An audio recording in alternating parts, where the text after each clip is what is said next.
cannot see her again. And you wish her well. Aye. But I must do more, Nan. I must send her a useful sum of money. Now, would you help me in this?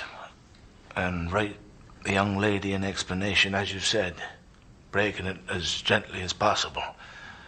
I'm so bad at letters. Aye, I will. Thank you.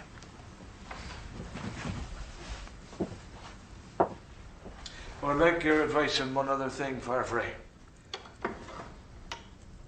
My daughter is under the belief that the sailor was her father. What would you do about that? I think I'd run the risk of telling her the truth. She'd forgive you both. No, I feel as her mother feels. I cannot proclaim our disgrace to the girl by telling her the truth. Never.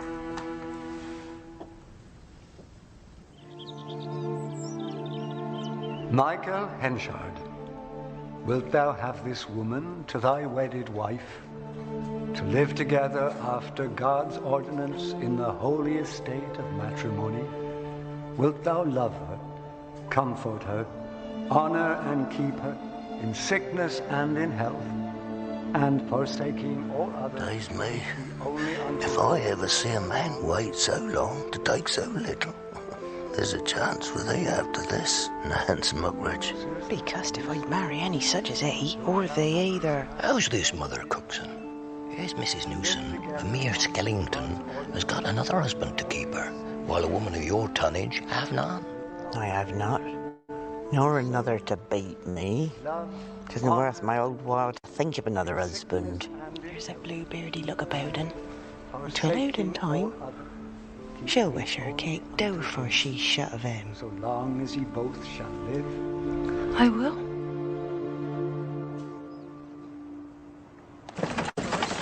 Hello! You late again. One more time and I'll come and drag you out of bed, you hear? One more time. There's something wrong in my mate, your worshipful. My poor dumb brain gets as dead as a clot after I've said my few scrags of prayers. Look, I never enjoy my bed, for no sooner do I lie down than I'd be asleep. And then before I'd be awake, I'd be up. Don't want to hear it. Yeah, but let me clear up my point, sir.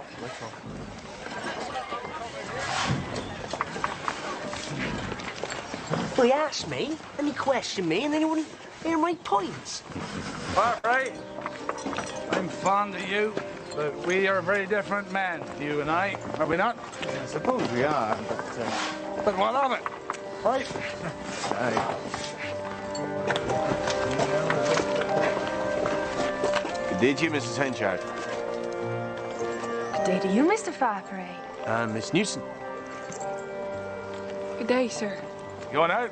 I'm going to the bookstall. For some improving reading, no doubt. There's lots of room for improvement, sir. Quite the little lady, eh, Farfrae? Yes. She's a quiet girl, but deep. Aye, she is that.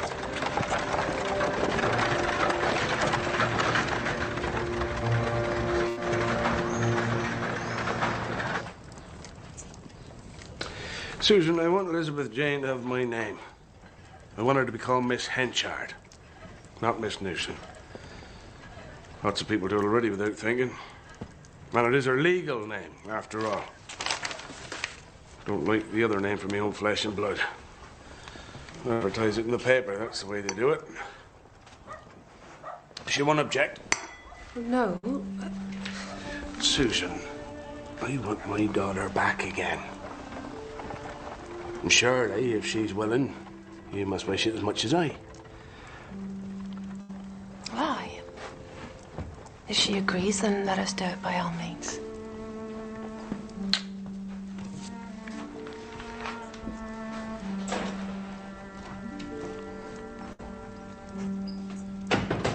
Seems to mean a lot to him, Elizabeth. But, Mother, is it not a slight upon Father now that he's dead and gone? He's beyond hurt now. What matters more than anything to me is that you get the chance in life that you deserve. What do you want me to do? It's not up to me. You must make up your own mind. I'll think about it, Mother.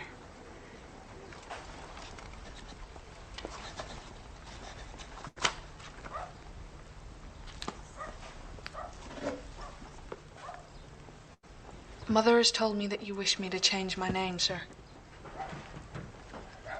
Well, she wishes it too, doesn't she? She may well, sir, but... But what?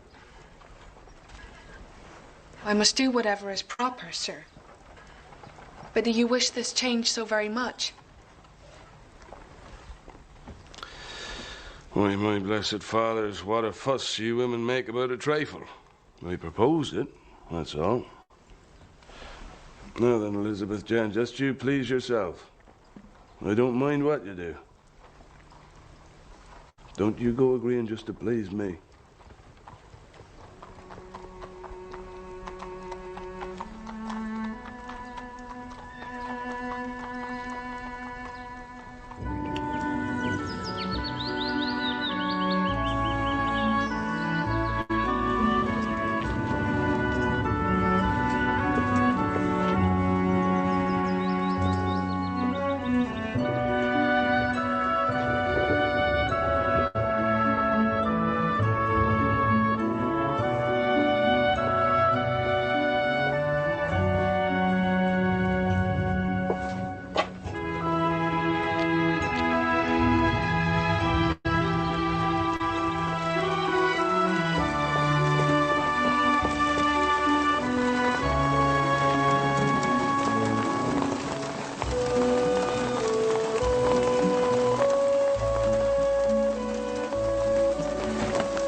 Miss Newson.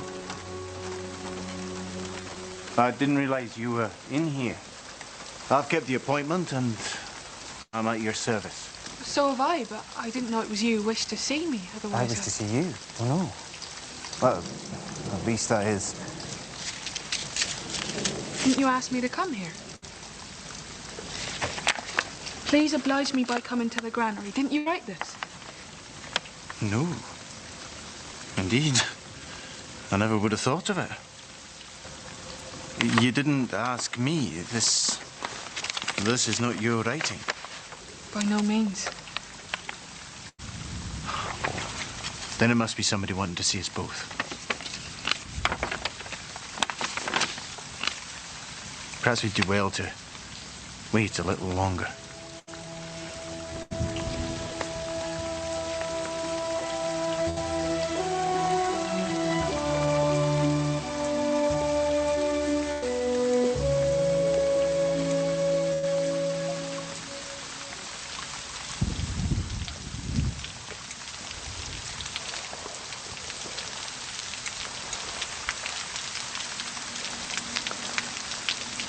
Doesn't look as if the person is coming.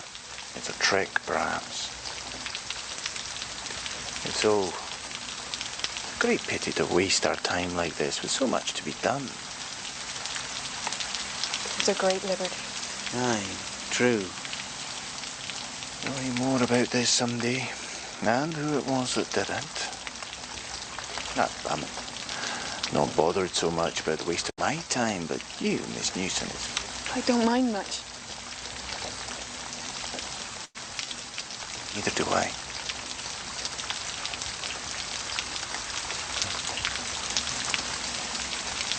You're anxious to return home to Scotland, I suppose, Mr. Frothray. No. No, why would I be? I only supposed you might be from the song I heard you singing at the Three Mariners about Scotland and home. I mean, but you seem to feel so deep down in your heart that we all felt it for you. I did sing there, but Miss Newson, it's well to feel the song for a few minutes, and your eyes, they get quite tearful, but you finish it, and for all you felt, you don't mind it or think about it again for a long while. But no, I don't want to go back. Yet I could sing the song to you with pleasure whenever you like. I could sing it now, and not mind at all. Thank you, indeed. I'm sure I must go. What, in this rain? Rain or no.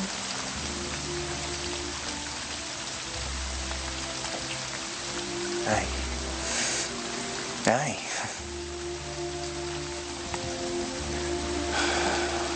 Well then, Miss Newson, you'd better say nothing about this hoax. Take no heed of it. And if ever the clever person who did it should say something to you, you'd just be civil to him or her, as if you didn't mind it. And you'd take their laugh away.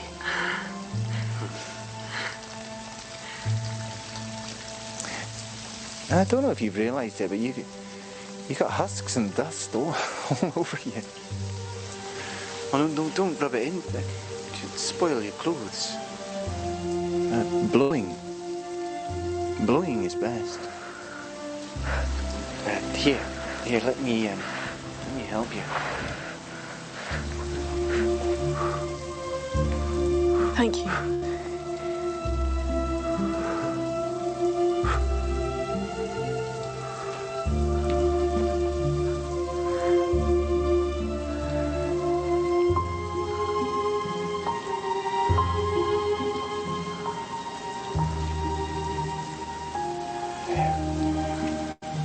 That's better.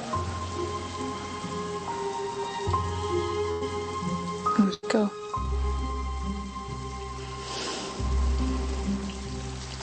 Aye.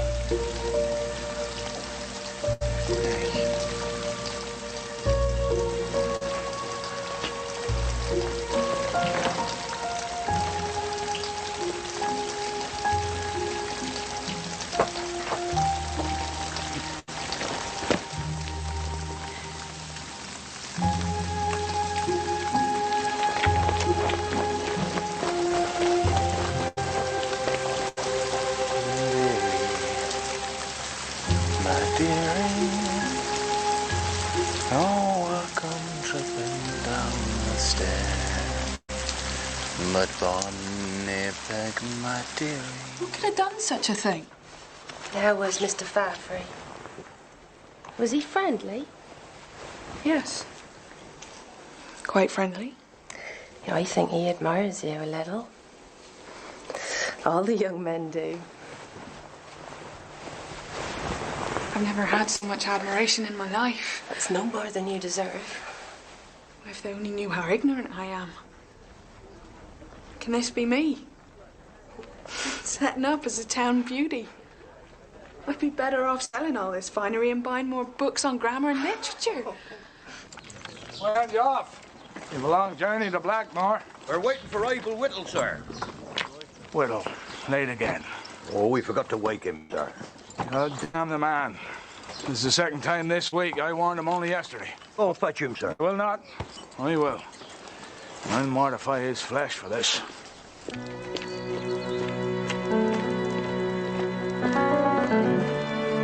Whittle! Get to the granary this instant, or you leave my employ today. Uh-oh. Never mind your breeches! Get to work!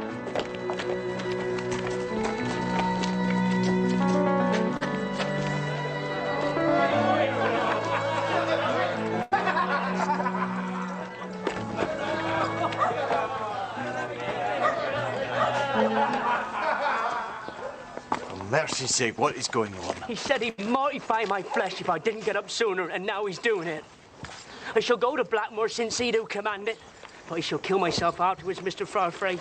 The women will be looking out the windows and they'll be laughing me to scorn all the way along. Go home. Get your breeches on. Come to work like a man. I'm afraid I mustn't, sir. Mr. Henchard said... I don't care what Mr. Henchard said, nor anybody else. This is plain foolishness. Now go and get dressed.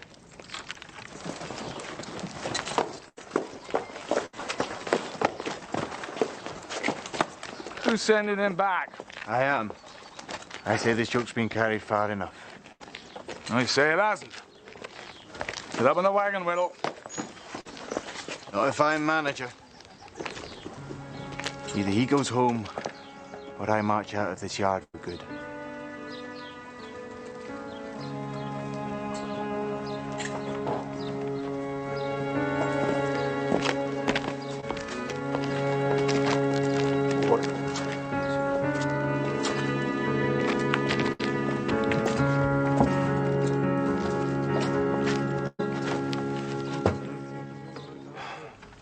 A man of your position should ken better, sir.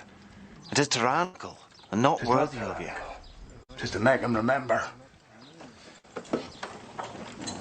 Why did you speak to me like that, Farfrae? You might have waited till we were alone. I told you the secret of my life. I had forgot it.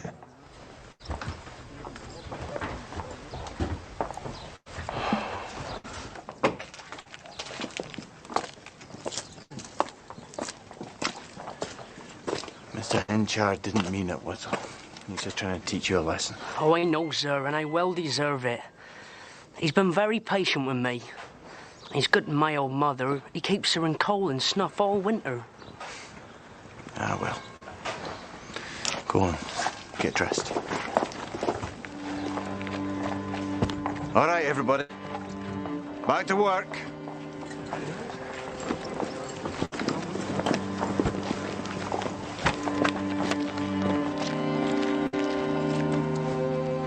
The hay has been delivered, sir.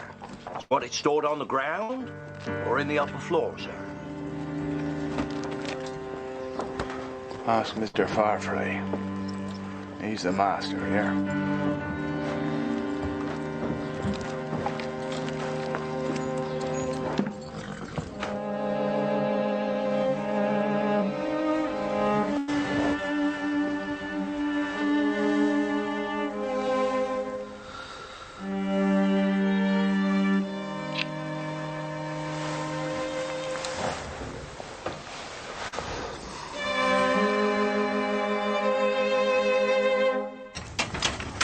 He overruled me in front of the men. Mike, he was just doing his job as manager. You must allow him that. The men know who's the manager and who the master. Do they? How could they have any doubt?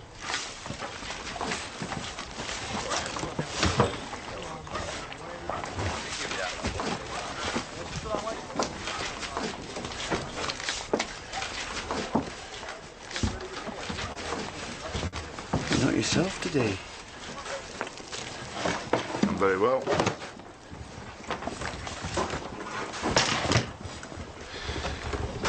Look a bit down. You've nothing to be down about. A monthly turnover is the best yet. I hope I didn't hurt your feelings yesterday morning. Do you care so very much about hurting folks' feelings? Well, I'm sorry if I've hurt yours, sir. I had no intention of doing so. Not that. You're right. I've not been myself. I've overlooked what you really are.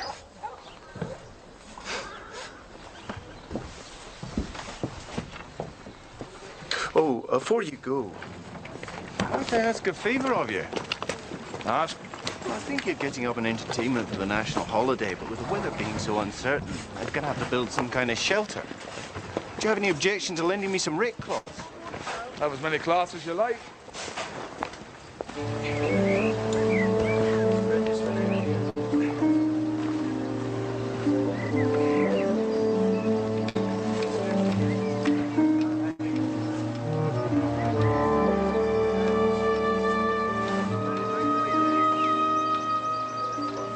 Be aware, gentlemen, that a national holiday is planned to celebrate the 10th anniversary of the birth of Prince Edward. Hence this meeting. As mayor, I propose that we arrange an entertainment in honor of the occasion. Isn't your manager, Mr. Farfrae, already arranging some such entertainment? Yes. In fact, he's borrowed some canvases from me to build a tent. Is that what gave you the idea, Mr. Henchard? Now, what Mr. Farfrae is doing does not concern us here. Well, maybe it should. If he's already started his preparations, why don't we go in with him? Support his entertainment.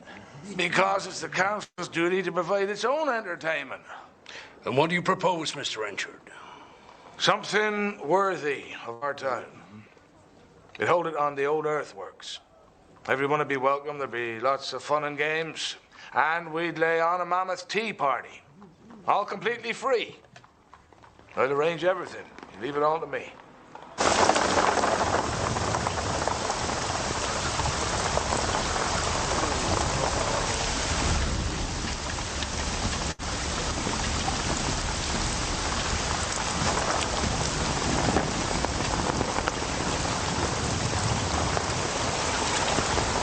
You best go home, Susan. You'll catch your death sitting there. Are you coming back? No, I ought to stay a while just in case it clears.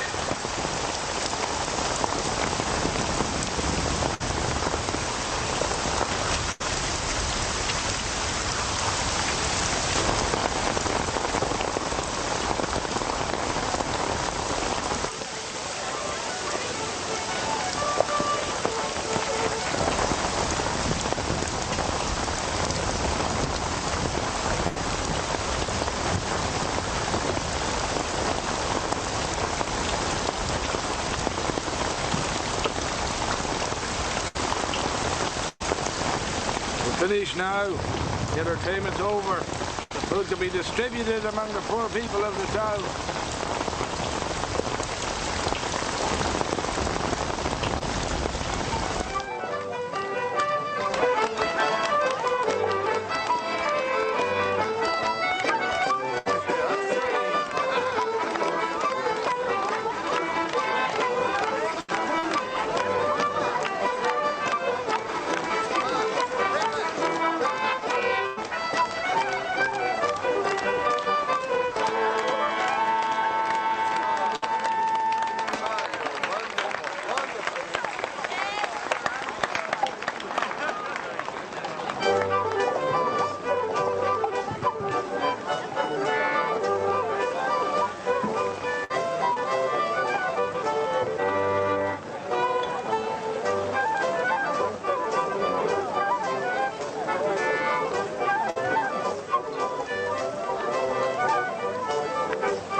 Where's your mother? She went home. She wasn't feeling too well. I don't think the rain helped. Your daughter has a fine feel for the dance, eh? Want to match yours, no doubt. Don't the show us how to organise a party, Mr. Henchard? You should have taken a leaf out of Mr. Farfrae's book and organised yours in a sheltered place like this. You didn't think about it, you see, and he did. And that's why he beat you. Jack's as good as his master, eh, Henchard? Well, he won't be for long, as he's shortly leaving my employ. Are you? Yes, Mr. Farfrae's time as my manager is drawn to a close. Isn't it, Farfrae? As you wish, sir. But why? It appears Mr. Henchard no longer requires my help.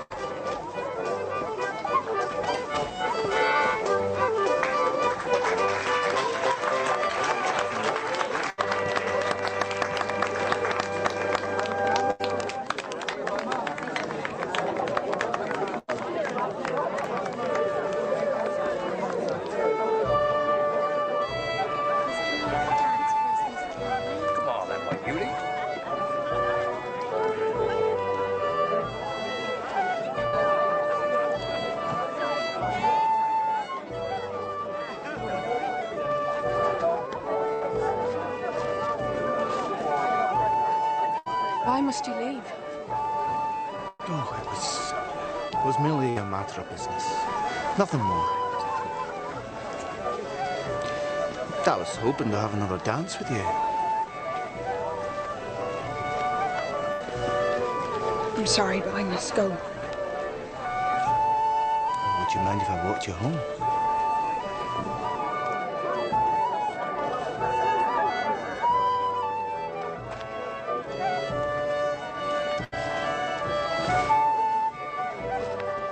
I fear I've offended your father by getting up his party. And now, perhaps, I shall have to live in another part of the world altogether. I wish I was richer, Miss Newson. And your father had not been offended. I would ask you something in a short while. Yes, I would ask you tonight, but... And I never found out who it was that sent us to the granary on a fool's errand that day. Did you ever know yourself, Miss Newson? Never. I wonder why they did it. For fun, perhaps? Perhaps it was not for fun. It might have been that they thought they would like us to stay there, talking to one another. Oh, well. I hope you Casterbridge folk will not forget me if I go. I'm sure they won't. I wish you wouldn't go at all. Now I'll think over that.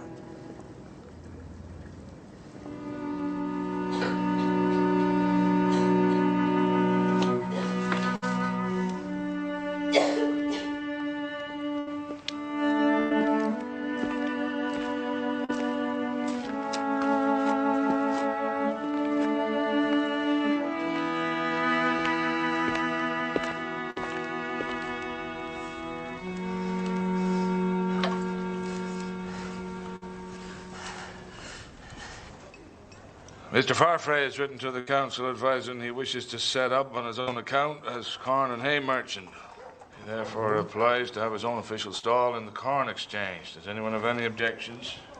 Do you, Mr. Henchard? Me? Why should I have any objections? The man's a friend of mine. I'm a friend of his. Or if not, then what are we? If I've not been his friend, then who has? Didn't he arrive here without a sound shoe to his foot? And I helped him to money or whatever he wanted. I stuck out for no terms. Name your own price, I said. I'd have shared my last crust with that young fellow one time. I liked him so well. And this is how he repays you? Oh, I'll have a tussle with him now. And fair buying and selling, mind. Fair buying and selling. If I can't outbid a stripling such as he, then I'm not worth a penny. I show him I know my business as well as any upstart may.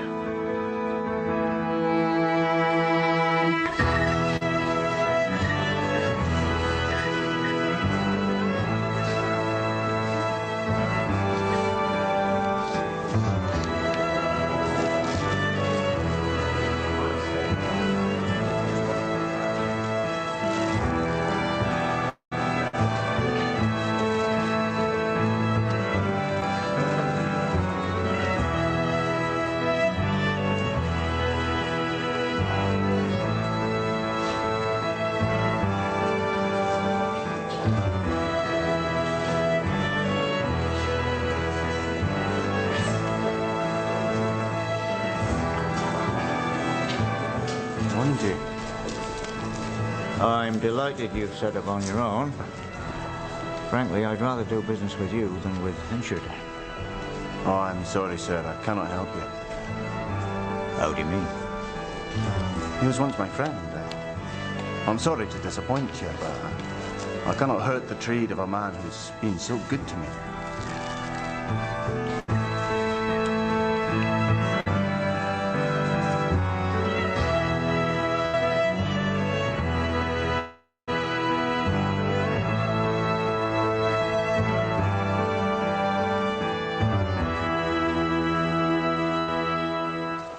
I must speak to you, Elizabeth Jane, on a matter that concerns the family. Yes? Nothing to find fault with. I only want to caution you, my dear. That man, Farfrae, it's about him. Now, I've seen him talking to you 2 or 3 times. He danced with you at the entertainment and walked you home. No blame to you. But just hearken. Have you made him any foolish promise? No. I've promised him nothing. Good. I particularly wish you not to see him again. Very well, sir. You promise? Yes. If you much wish it. I do. He's an enemy to our house.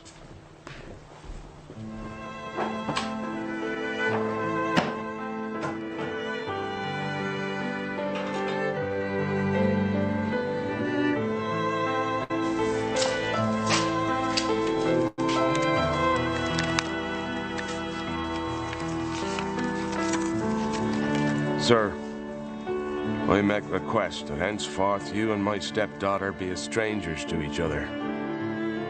She on her part has promised to welcome no more addresses from you. And I trust, therefore, you will not attempt to force them upon her. M. Henchard.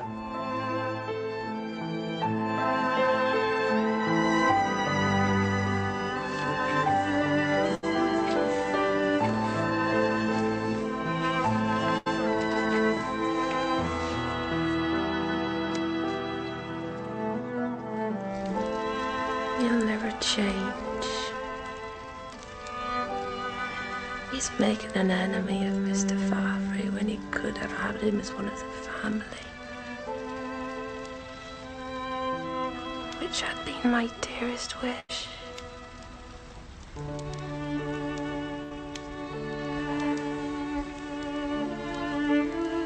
you remember a note sent to you, Mr. Farfrey, asking you to meet someone at the granary, and you thought it was a trick to make fools of you? Yes. It was not to make fools of you. It was done to bring you together.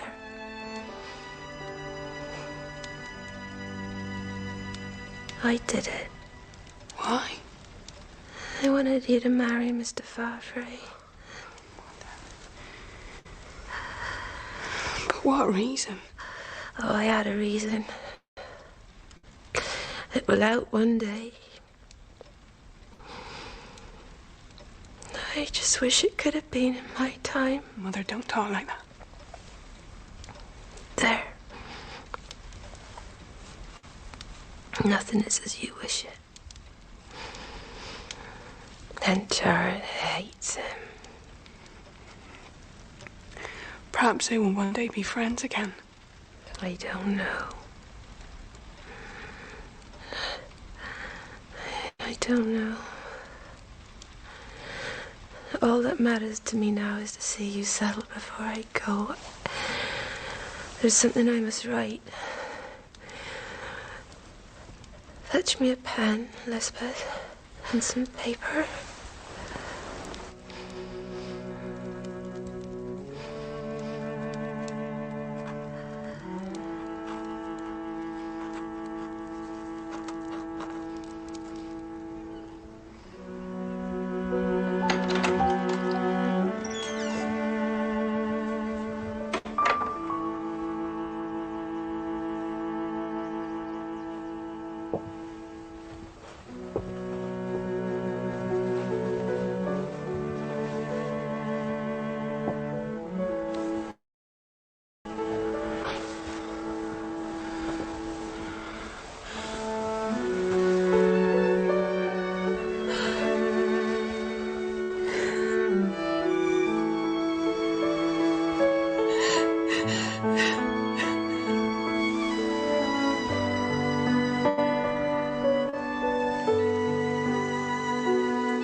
Do you think much of old times, Elizabeth? Yes, sir. Often. Who do you see in your pictures of? Mother and father. Nobody else, hardly. Was he a kind father, Newson? Yes, sir. Very. Suppose I had been your father. Would you have cared for me as much as you cared for Richard Newson? I can think of no other man as my father, except my father.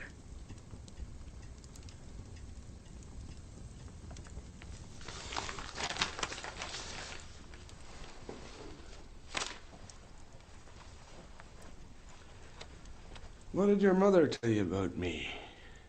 My history? That you were a distant relation by marriage, sir. Then she should have told you more. And my task would not have been such a hard one.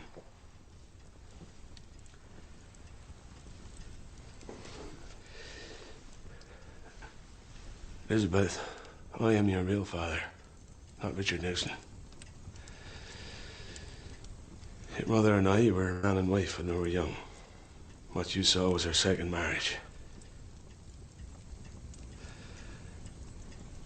I should have told you this earlier, but we were too ashamed to speak. And I'd rather have your scorn, your fear, anything other than your ignorance of the truth.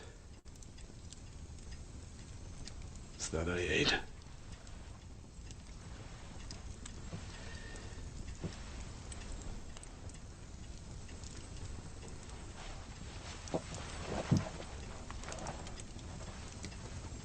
No, don't cry. I can't bear it. I am your father. Why should you cry? Am I so hateful to you? Please don't take against me, Elizabeth Jane.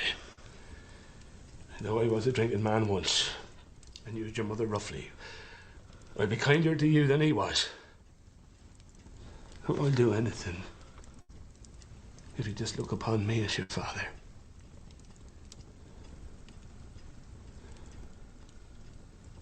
It was I that chose your name. Your mother wanted Susan. Don't forget, it was I gave you your name.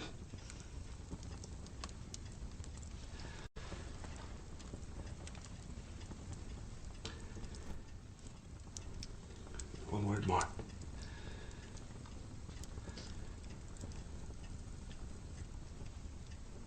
You take my surname now, right?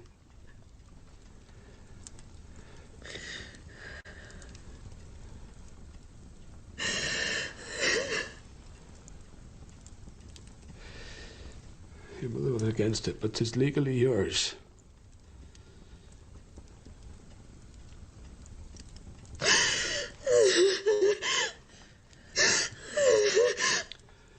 Please. Please, Elizabeth Jane.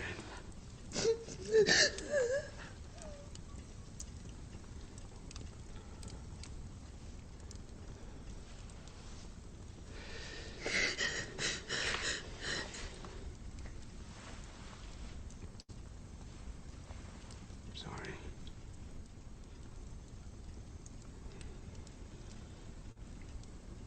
Can you let me put a few words into the newspaper? It's such as to be your name.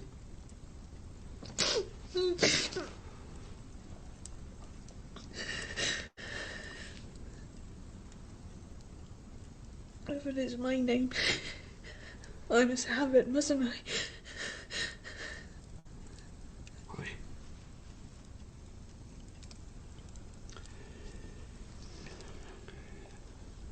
You draw up a paragraph, as I shall tell you.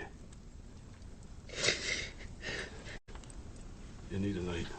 You can see by the firelight. Hey, very well. And when you're done, I shall hunt for documents that'll prove that all I said to you is true. Now, this is to be addressed to the offices of the Casterbridge Chronicle.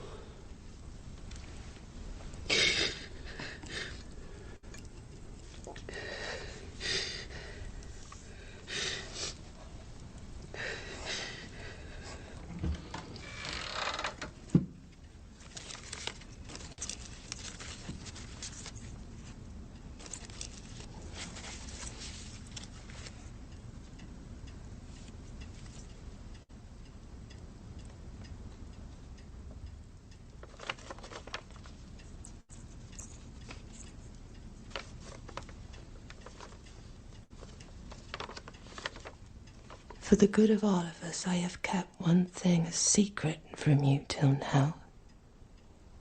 Elizabeth Jane is not your Elizabeth Jane.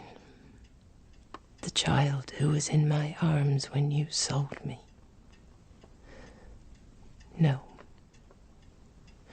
She died 3 months after that. And this living one is my other husband's. I christened her by the same name that we had given to the first. And she filled up the ache I felt at the other's loss. Michael, I am dying, and I might have held my tongue, but I could not. Tell her husband of this or not, as you may judge, and forgive me. A woman who you once deeply wronged. It is what I deserve. As I forgive you.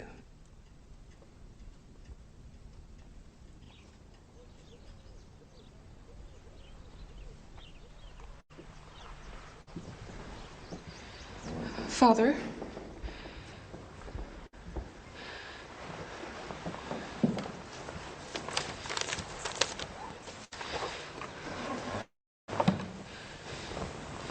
I have thought and thought all night, and I see that everything must be as you say it is.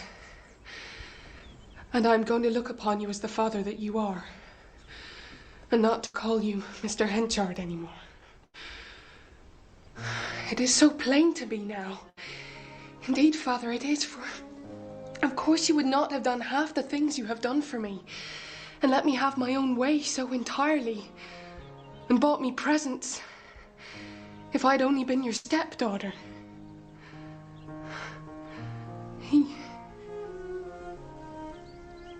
Mr. Newson, my poor mother married by such a strange mistake, was very kind. So very kind. But that is not the same thing as being one's real father, after all.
Haven't I told you 50 times?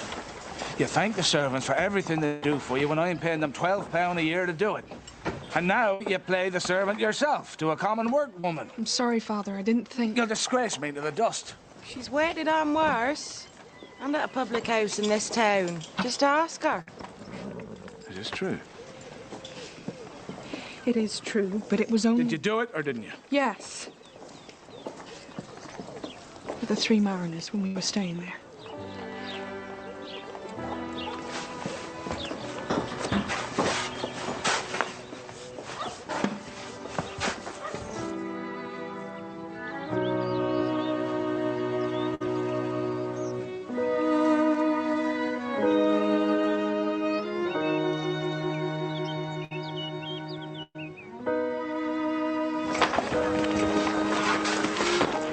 Dining alone tonight, as I'm having dinner at the King's Arms.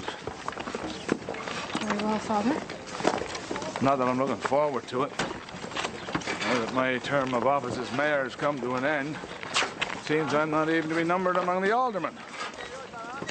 Whatever the reason, my course is not upward. Perhaps that may change. I doubt it.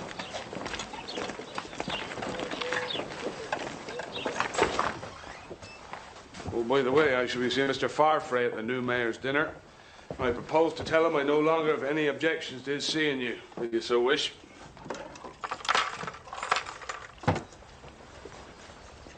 So, where you been today? Been strolling in the walks in the churchyard till I feel quite leery. Leery, indeed. I won't have you talk like that. I would think you worked on a farm. One day I learn you're lending a hand in a public house. The next, you're talking like a clodhopper. If it goes on, this house won't hold us two. Farfrae, a word with you. On consideration, I don't wish to interfere with your courtship of Elizabeth Jane, if you care for her. I do. And I withdraw my objection, except on this. That the business be not carried out in my house. I'll leave it to you.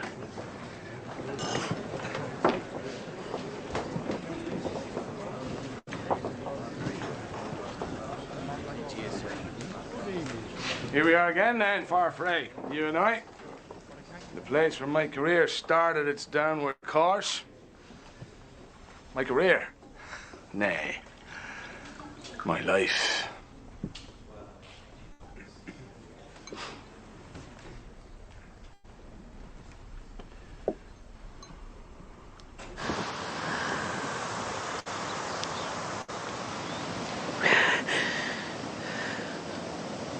Is it really so bad?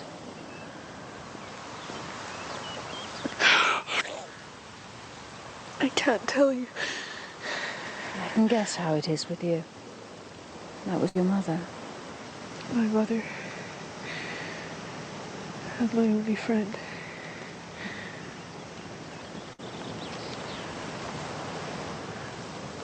I know how you must be feeling. Because I too have recently lost someone who was very dear to me. But your father, is he still living? Yes, he's living. Is he not kind to you? I've no wish to complain about it. It is for your good and mine that I'm leaving Jersey for Casterbridge. I will be living at High Place Hall. As soon as I heard of the death of your wife, it was brought home to me very forcibly by my conscience that I ought to endeavour to disperse the shadow over my name by asking you to carry out your promise to marry me. You probably feel as I do about this. I shall be able to see you in a day or two. Do you know the impression you give me of Mr. Henchard? That he's a hot-tempered man, a little ambitious, a little proud perhaps, but not a bad man. Oh no, certainly not bad. He was never unkind to me until Mother died. All owing to my own defects, I dare say. I think of going away. But where can I go? What can I do? What do you think of this? I shall soon want someone to come and live in my house, partly as housekeeper, partly as companion. Would you mind coming to live with me? Unless... Yes. Yes, I would do anything to be independent. And then perhaps my father might get to love me. But... What? Well, I'm not accomplished.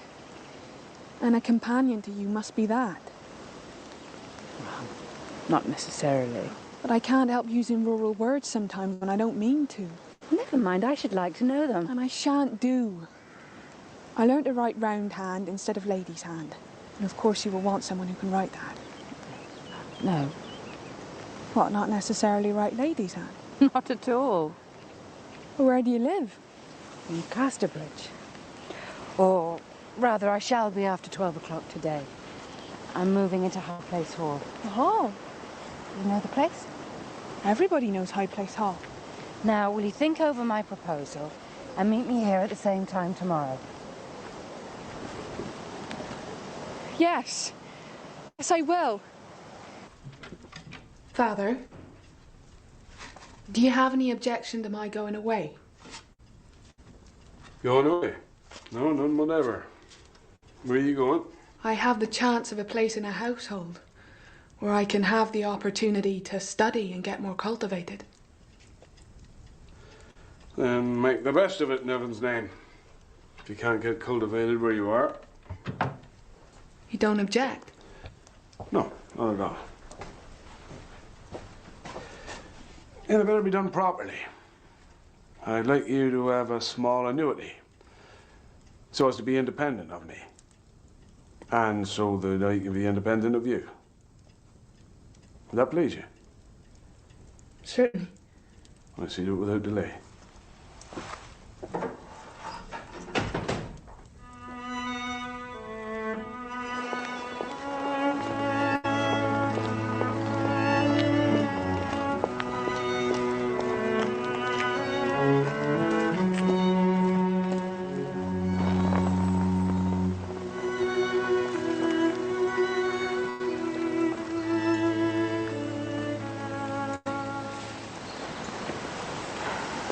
Did you tell your father where you were going to? No. Oh. How was that? I thought that... Well, never mind. Dare say he'll know soon enough. It was just that I thought it best to get away first, since his moods are so unpredictable. And perhaps you're right. Can you come today? Today? I think I might be able to. Well, I'll expect you sometime today then.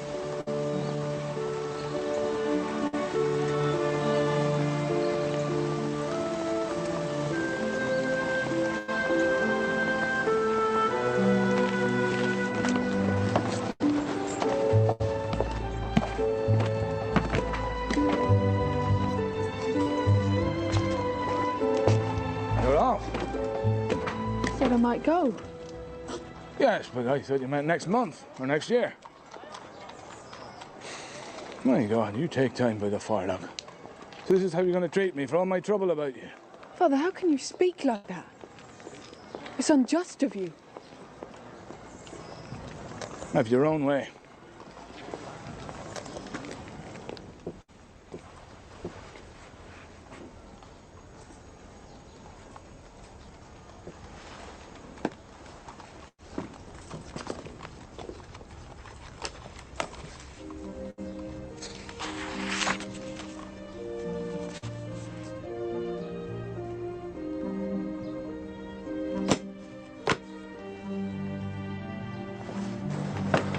Elizabeth!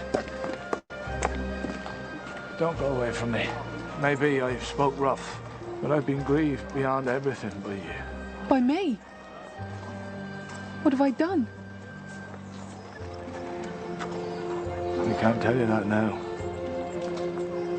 But if you stop and go on living here, I'll tell you all in time. Father, I think it best for us that I go now. I need not stay long.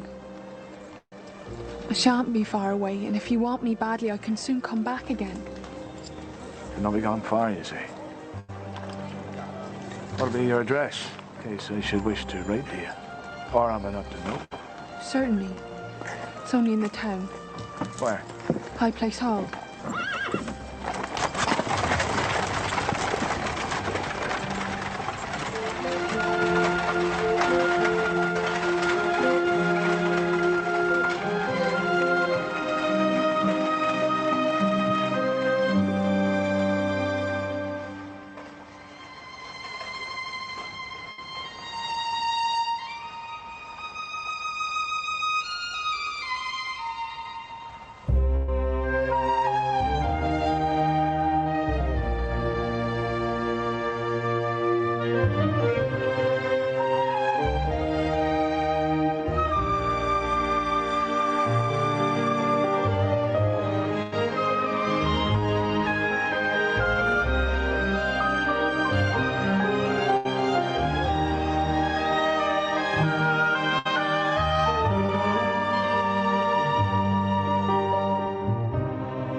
So? All I want is a buyer. The woman's no good to me. Goodbye, Mike. I will avoid all strong liquors for the space of 21 years to come. Do you forgive me? And you are her daughter, Elizabeth Jane Newson. I would ask you something in a short while. Yes, Mr. Farfrae's time as my manager is drawing to a close. I wanted you to marry Mr. Farfrae.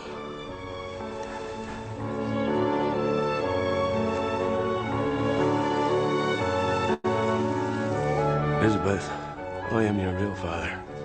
Elizabeth Jane is not your Elizabeth Jane. I wrong another innocent woman. As soon as I heard of the death of your wife, I decided to leave Jersey for Casterbridge. I shall be living at High Place Hall. We got naturally intimate. What'll be your address? High Place Hall.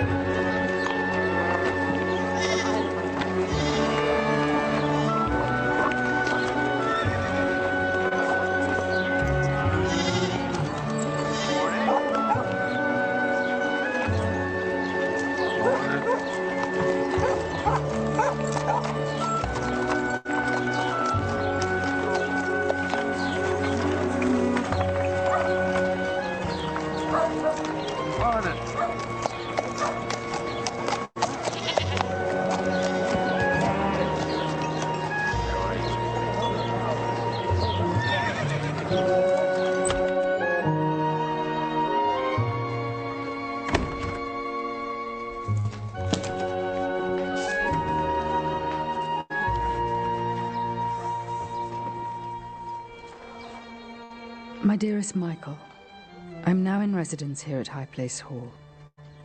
My good Aunt Templeman, the banker's widow, has lately died and bequeathed some of her fortune to me.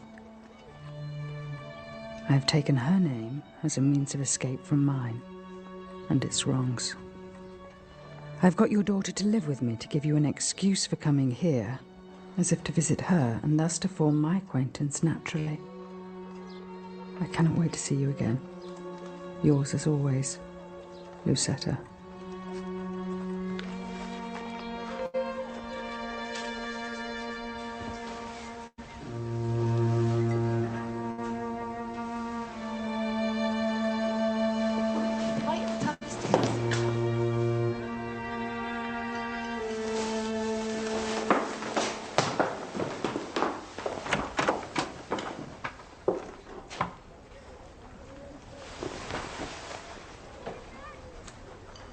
I'm very sorry, Mum. I inquired after Miss Henchard and they showed me up here. Have I come to the wrong house? Oh, no, sir. Sit down, sir. You must come and sit down now that you're here. Miss Henchard will be here directly.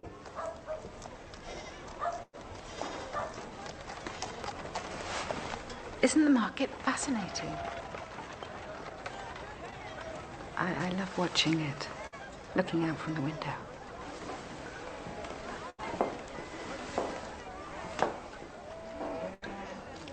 Do you look out often? Yes, very often. And do you look for anyone you know? I look at it just as a picture. I may do so now. I may look for you. I mean it seriously. But it is lonely, looking out at a crowd of people and not knowing anyone. You feel lonely? Nobody knows how lonely. I came here thinking I should like to live here, but I wonder.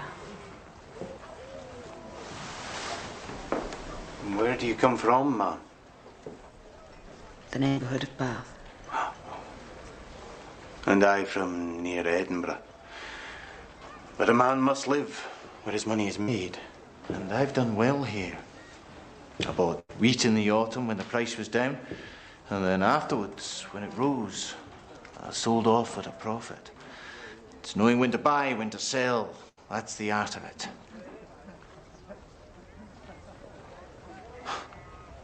I'm wearying you, ma'am. No. Indeed. Now, you're a rich woman. I'm a struggling corn merchant. All my talk of business must be very boring to you. Not at all. You are most interesting. Talking of business, I had an arrangement to meet with a customer. Well, then you must go. Must you not? Yes. You'd better go. Or you lose a customer. Now, madam, you'll make me angry. Then suppose you don't go, but stay a little longer.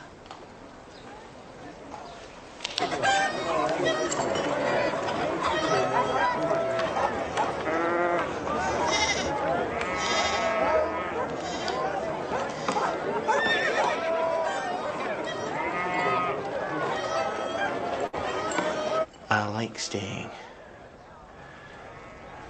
but I fear I must go.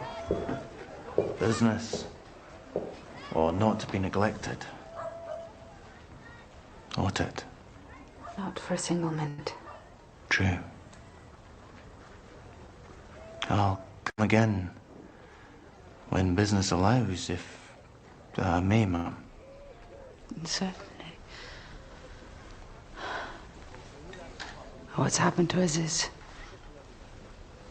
most curious. Something to think about when we are alone. The market calls for you to be gone. Market, eh?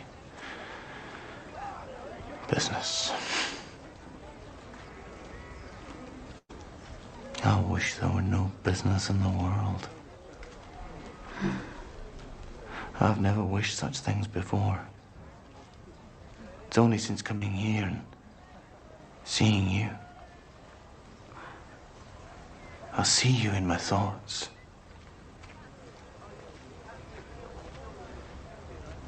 Well, I'll go. Thank you for the pleasure of this visit. Thank you for staying.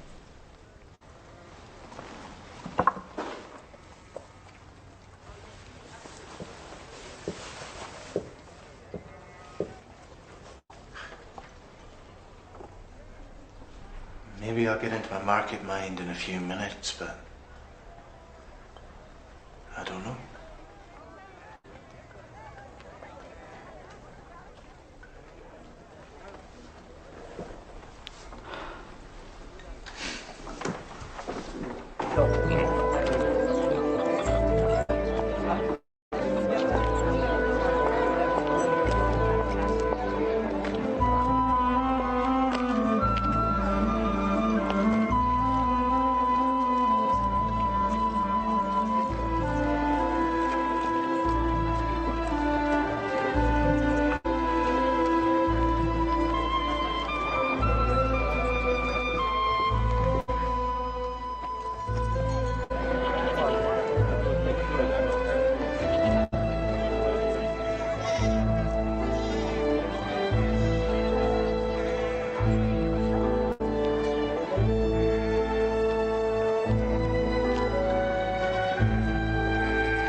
Sir, Miss Tamplin's asked me to tell you she won't expect you today.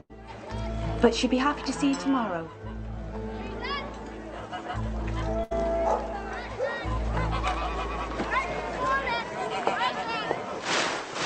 What do you think? They're lovely. But which am I to wear? Settling upon new clothes is so trying. You are that person, or you are that totally different person for the whole of the coming spring. And one of the two, you don't know which, may turn out to be very objectionable. I wouldn't think so hard about it. I think I'll be cherry-coloured this spring.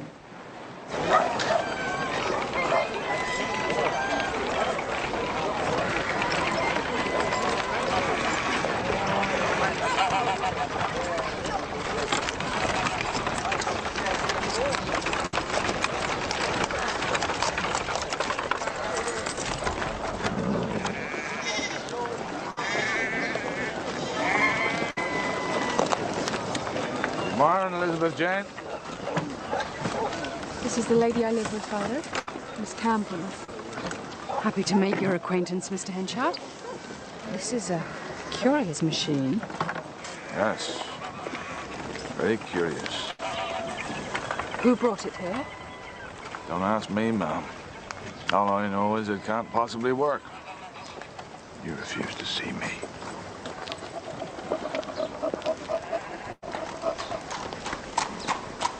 We're looking at this wonderful new machine. Aye.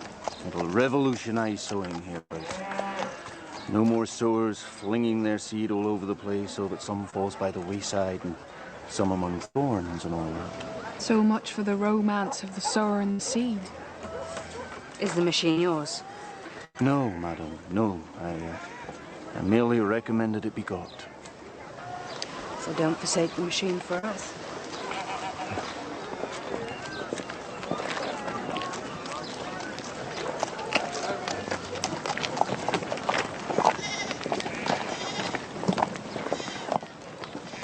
Have you met Mr. Farfrae before? Yes, on one occasion.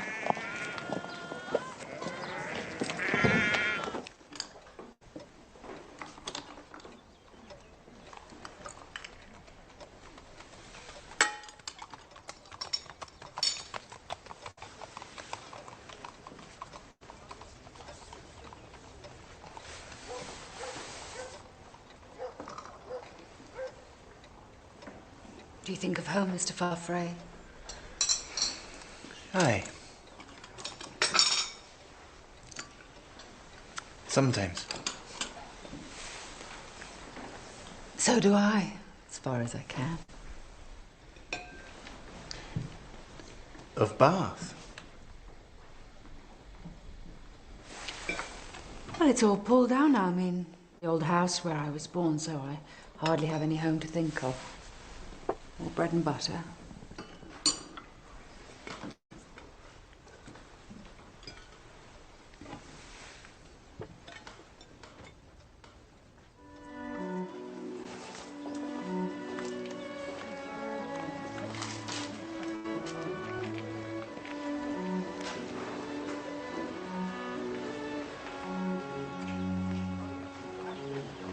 Are they pleased with the new machine?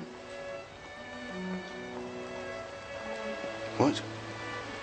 The new corn drill? Oh, yes, yes. Delighted. It's a great success. It'll be the first of many.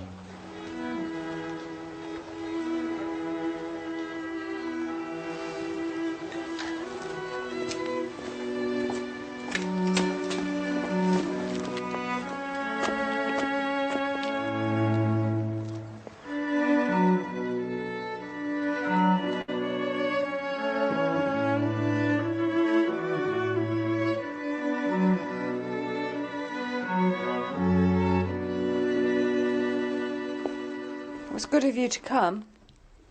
Well, you know why I came. I felt that after what happened between us, it was my duty not to delay before putting things to rights. But I wouldn't wish to seem to be hurrying you, because you can guess how this money you've come into has made me feel. The fact is, it's put me in a rather awkward position. Why? Well, there's nobody in the world I should have wished to see enter into this wealth before you, Lucetta. I'm greatly obliged to you for that. Well, you may be obliged or not for it. Though the things I say may not have the polish you've lately learned to expect, they are real, my lady Lucetta. It's rather a rude way of speaking to me. Not at all. But I don't wish to quarrel with you. I've come because you asked me in your letter to carry out the promise I made over in Jersey to disperse the shadow over your name. That's what I'm proposing. And you ought to be thankful. Can you speak to me like that? Knowing that my only crime was to indulge in a foolish girl's passion. I suffered enough when you wrote to me telling me that your wife had returned, dismissing me from your life. If I'm a little independent now, surely the privilege is due me. Yes, it is. But in this life, you are judged not by the way things are, but by the way they appear. And I think, therefore, you should accept me. For your own good name's sake. And what is known in your native Jersey may get known here. So, what do you say to my proposal? For the present, let things be.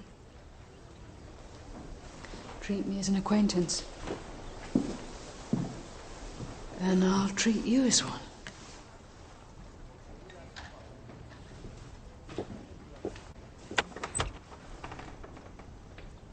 That's the way the wind blows, is it?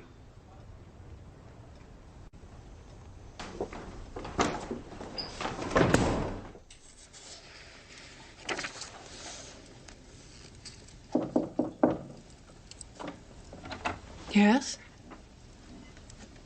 I couldn't sleep. I was a little worried about you. About me? Your father was distant with you today. Yes. It is because he doesn't think I'm respectable. I've tried to be so, but it was unfortunate for me that my mother and father separated. You don't know what it is to have shadows like that on your life. I don't. Not of that kind precisely, but one may feel a sense of disgrace, shame in other ways. Have you ever had any such feelings?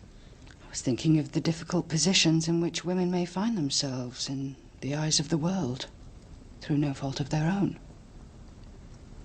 Must make them very unhappy. Makes them anxious. Might not other women despise them? Not altogether despise them. Yet not quite like or respect them. I was thinking of the dilemma facing a good friend of mine. A lady who once admired a man, admired him very much. They were intimate. He did not think so deeply of her as she did of him. But in an impulsive moment, purely to make amends, he proposed to make her his wife, and she agreed. Because she'd been so far compromised by him that she felt in all conscience that she could never belong to another man. Not even if she should wish to. But there was an unexpected hitch in the proceedings, and they heard nothing from each other for a long time. And she felt her life was going nowhere. Poor lady. She suffered a great deal because of him. But I should add, he couldn't be altogether blamed for what had happened. But at last the obstacle which had separated them was removed, and he came to marry her. But in the interval, she had seen a man she liked better than him, and now comes the point. Could she, in honour, dismiss the first? A man she liked better? That's bad. Yes, it is bad. I can't answer. It's so difficult. Wants a pope to settle this. You prefer not to, perhaps? Yes, Miss Templeman. I'd rather not say.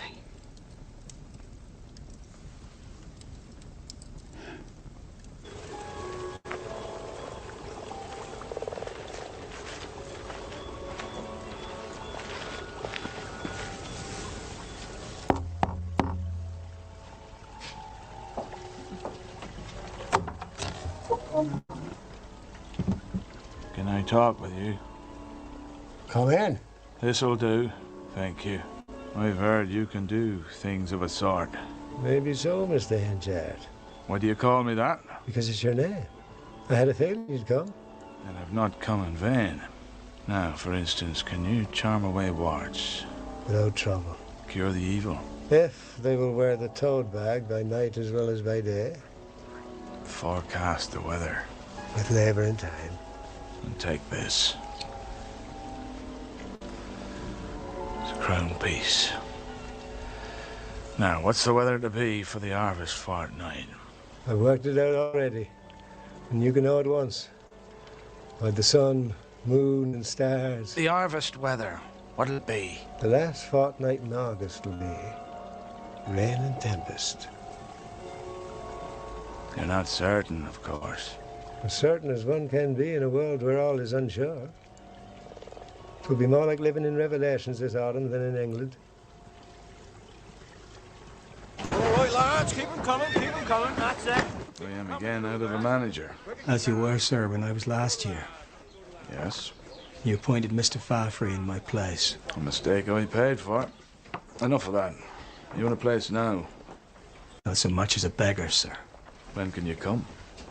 Well, at this hour, this moment, sir. When the thing's settled. Thank you. Now, one thing is necessary to me as the biggest corn and hay dealer in these parts. A Scotchman must be cut out, dear. Two of us can't live side by side, that's certain. I'm that way of thinking, too. I sometimes wonder if he has some glass that he sees the next year in. He has such a knack of making everything bring in fortune. Aye. He's deep beyond an honest man's understanding. But we'll make him shallower. This is what I plan to do. I'm gonna put every penny I've got into buying up grain now. Fill the granaries to bursting. It's my guess we're set for a poor summer and a bad harvest. Then when the time comes, I'll sell at double or treble the price. What do you think? Well, sir, if you buy up all the grain now, bad harvest could make you a fortune. And a good harvest could ruin you. I gave the man his start. And what does he do in return? He wants to strip me bare. But I'll have him. I'll put him down. I'll undersell him and overbuy him, and so snuff him out.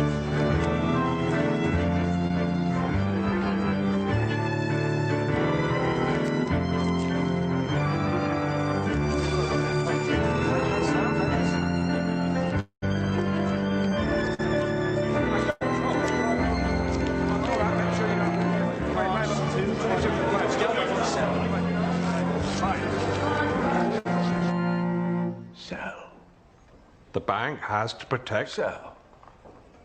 No, your granaries are choking with wheat. Yet the price is less now than what it was when you first bought it. When the weather changes, the prices will rocket sky high. What makes you think the weather's going to change? Were you going to change it? You mark my word.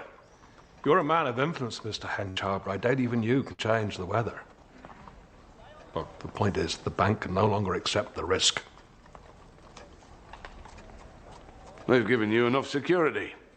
My house, my business, everything I own. Yes.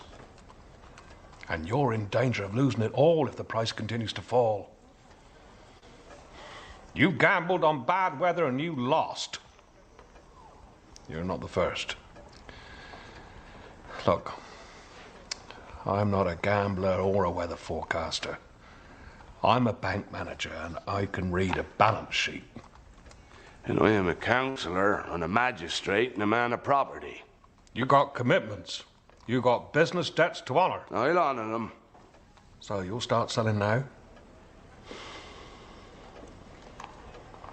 I'll sell when I'm ready.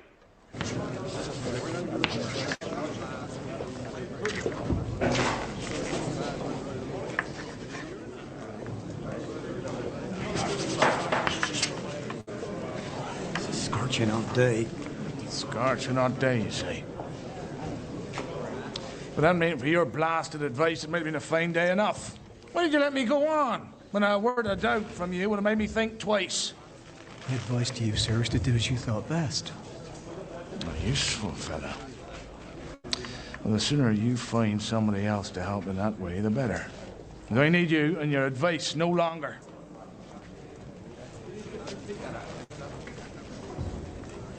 You should be sorry for this, sir. You should be as sorry as a man can be.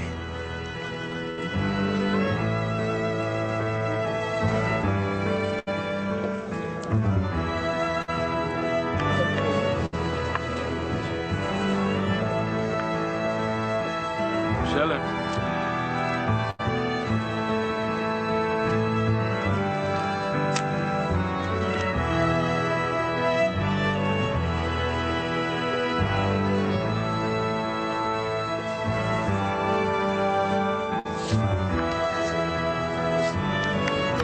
Bye now. First he fills the granaries to choking, now he's clearing the lot. Why, that don't make sense. Well, he gambled on bad weather and lost. But you don't need to know that. You just get that wagon loaded.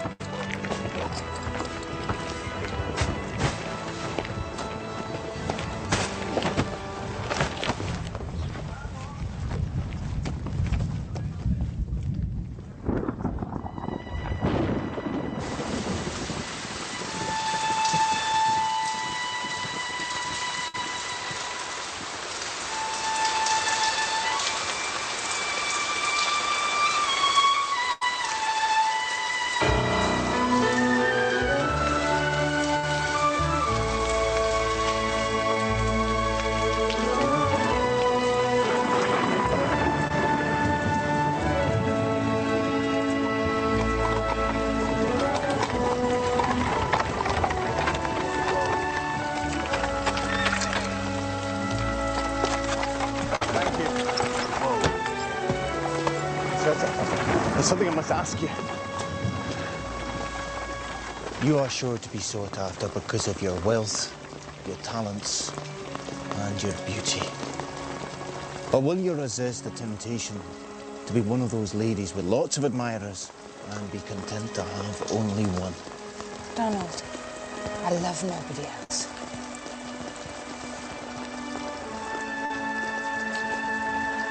But I should wish to have my own way in some things. What special thing do you mean? Well, if I wish not to live always in Casterbridge, if I found that I were not happy here. You shall have your way in everything.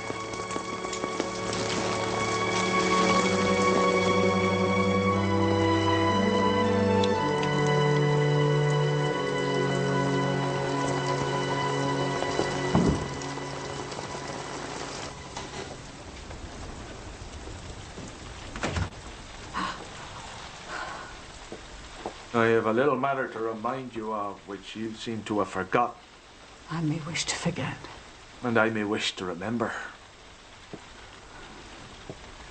I refer to the commitments we made in our early days together. I don't want to hear it. But you ought to hear it. But it came to nothing through you. Why did you propose to marry me anyway? If it had been for pure love, I might have felt bound now. But you planned it out of mere charity. And why did you come to find me? Thought I ought to marry you since you were free. Why don't you think so now? My circumstances have changed. The man you're thinking of is no better than I. Well, if you were as good as he, you would leave me alone. You cannot, in honor, refuse me. And unless you give me your promise this very night to be my wife, I'll reveal our intimacy. I mean it. I still have all the letters you wrote to me. They'll make interesting reading, especially those written in the first heat of passion.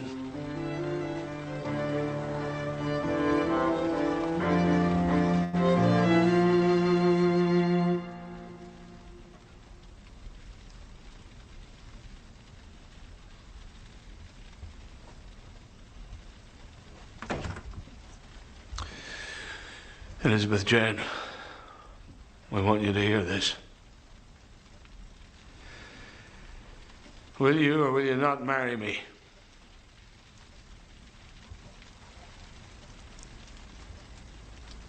If you wish it, I must agree. You say yes? I do. She agrees because you wish it, Father. But it obviously is not her wish. What makes her agree? Don't compel her to do anything against her will. I've lived with her, and I know she cannot bear too much. Don't be stupid.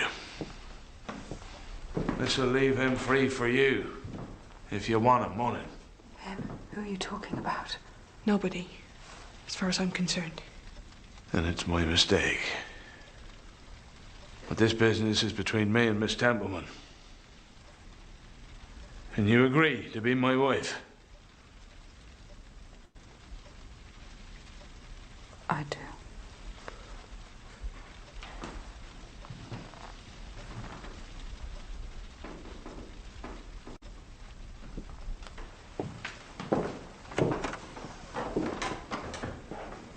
You have many secrets from me.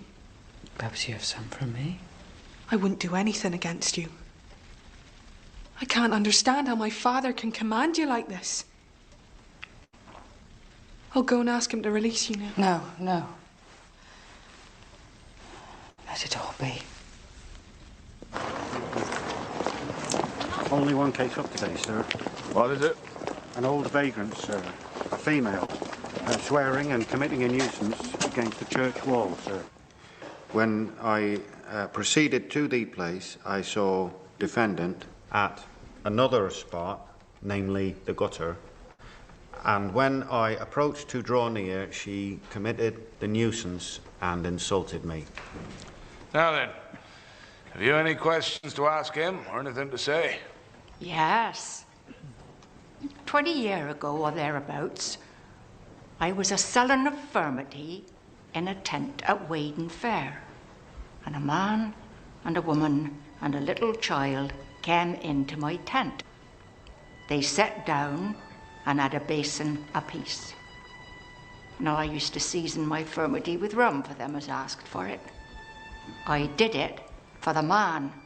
He had more and more, till at last he quarrelled with his wife and offered to sell her to the highest bidder. A sailor came in and bid 5 guineas and paid the money and led her away.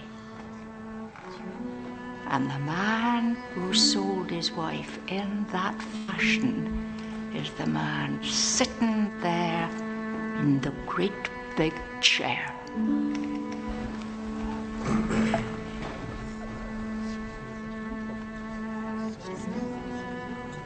'Tis true. As true as the light. And to avoid any temptation to treat her hard for revenge, I leave her to you.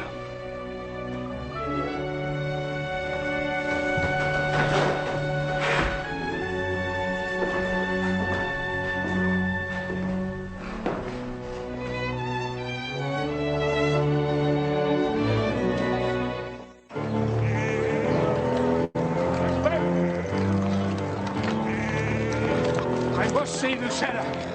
I call her every day for a week, and every day the maid says she is away. Where is she? When will she be back? She'll be back this morning. We'll speak to her. She isn't in. Well, Elizabeth, please! I must see her. She's gone for a walk on the hills. Elizabeth, I cannot undo what I did 21 years ago.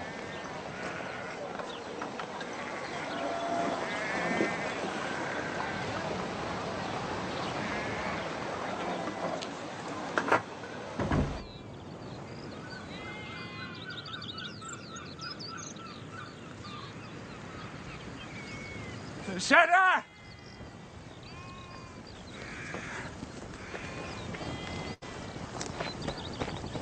Lucetta, I have been desperate to see you these last few days. I don't want to make you wretched. And to marry me now would do that. You've made that plain. But could we not put off all thought of marriage for a year or two and agree to an indefinite engagement? I cannot. I have a reason for proposing this. Listen to me first. You may have heard that I've been unlucky this year. I did what I've never done before. Speculated rashly, and I lost.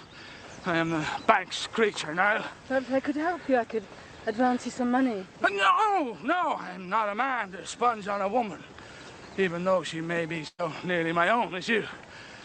No, listen, what you can do is this, and it would save me. You could persuade the bank to hold off for just another 2 weeks. Now, let me explain.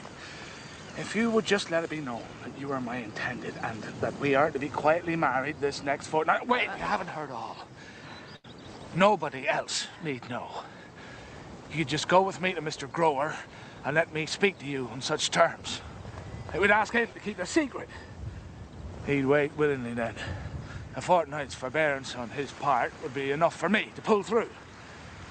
And then I could go to him and tell him all's postponed between us for a year or two. Not a soul need know that you've helped me. If it were anything else. But it's such a little thing. Yeah, I could have said as much to Grower myself, but he wouldn't have believed me. It's not because I won't, it's because I absolutely can't. Why not?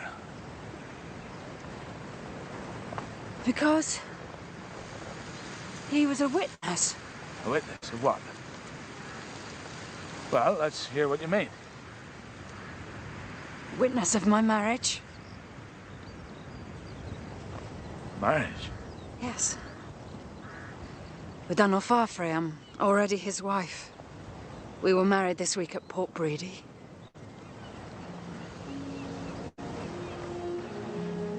You married him?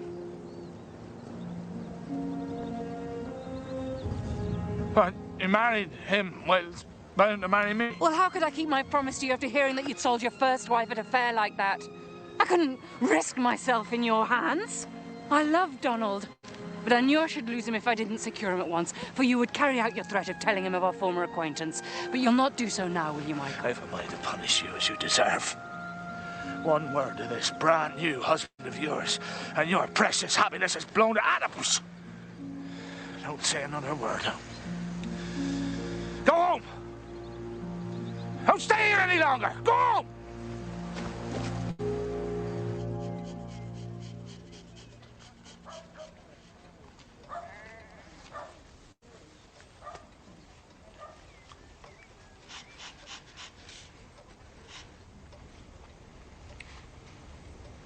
You remember the story I told you about the dilemma of the first lover and the second? First man is my father, isn't he? Yes. Then there's only one course open to you. You ought to marry Mr. Henchard or nobody.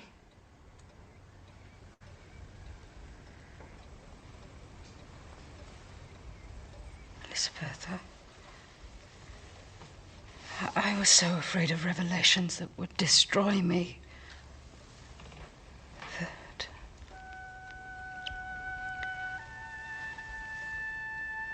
You've married Mr. Farfrae.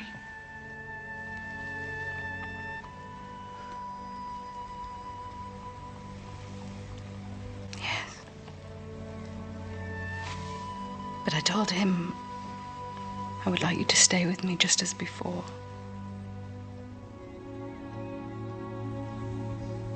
Let me think of it alone. I'm sure we'll be happy together.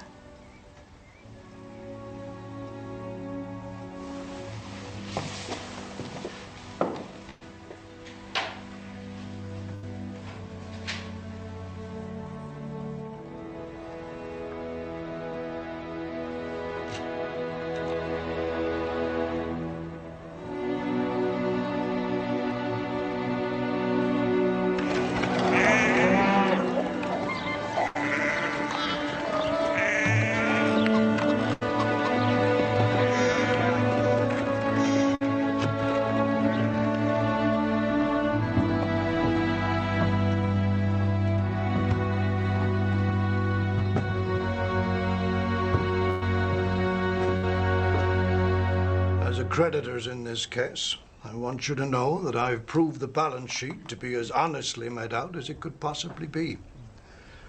There have been no evasions and no concealment. The rashness of dealing that led to this unhappy situation is obvious enough. But as far as I can see, every attempt has been made to avoid wronging anybody.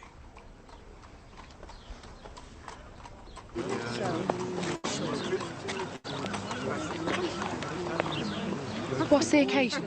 It's the bankruptcy commissioners, miss. Settling Mr. Henchard's affairs. I must go in and see him. Oh, I wouldn't, miss. Not in there.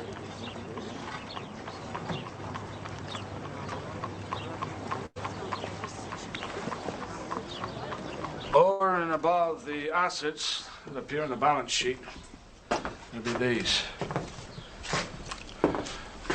Belongs to you all as much as anything I got, and I don't want to keep it from you. I only wish for your sakes it was more. No, no. No, we don't want that. It is honourable of you, but keep it. What do you say, neighbours? Do you agree? Surely. We wouldn't wish it at all.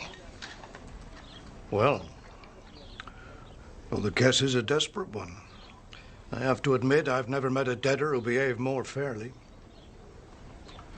Now, the next step is to see that all the possessions are properly ticketed so that we can proceed with the auctions without delay.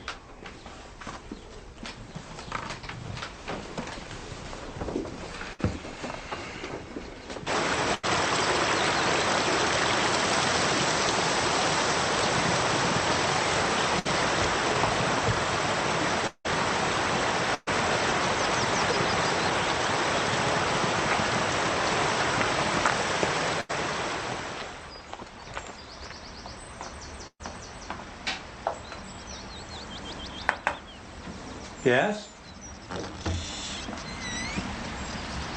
I've come to speak to my father. He has a room through there.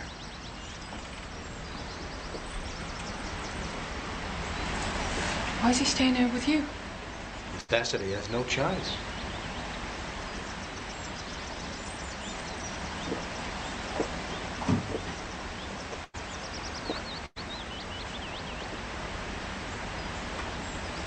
Go away. I don't want to see you.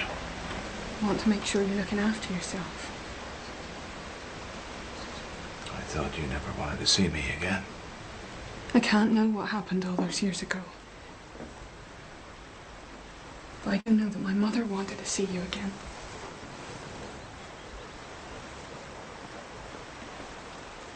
And that you did all you could to make amends when we returned. You looked after her. And I'm gonna look after you. It's not worth the effort. I'm nothing. Got nothing. Yes, you have. You've got your daughter. You've got me.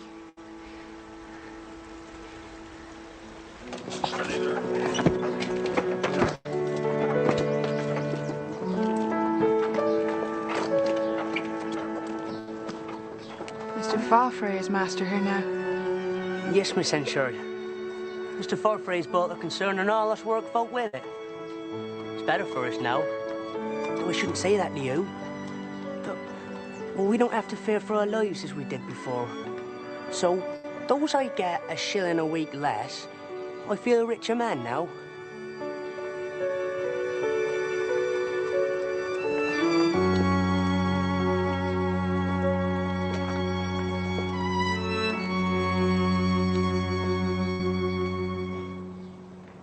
He and she moved into their new house today. Oh, what house is that? Your old one. My house of all the others in the town. Well, somebody was sure to live there. And you couldn't. It's no harm to you, as he's the man. And you heard of that fella that bought all the best furniture at your sale? He was bidding for no other than Farfrae all the while. It was never even moved out of the house. He's already got the lease. My furniture, too. Surely he'll buy my body and soul likewise. There's no saying he won't. If you'll be willing to sell.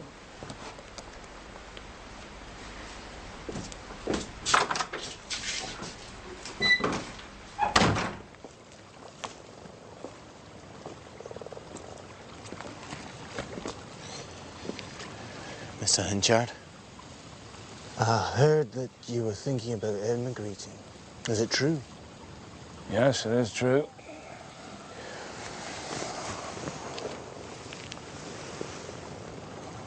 Now listen to me. And if I'm not taking your time, just as I once listened to you, don't go. You stay at home. But I can do nothing else, man. The little money I have will just keep body and soul together for a few weeks and no more. Aye, but what I propose is this.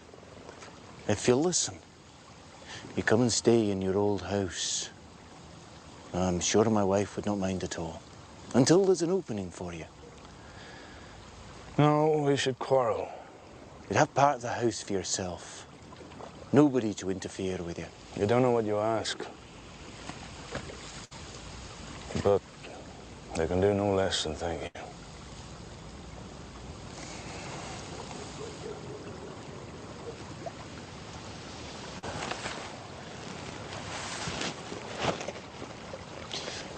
Oh, I nearly forgot. I've bought a good deal of your furniture. So I've heard. Well, it's not so very much that I wanted it for myself. I'd like you to come and pick out any pieces that you care for. You'll not be depriving me. What? Give it to me for nothing. But you paid the creditors for it. Aye. But maybe it's worth more to you than it is to me. And if you're needing work, well, of course, there's always work in the cornyard for you.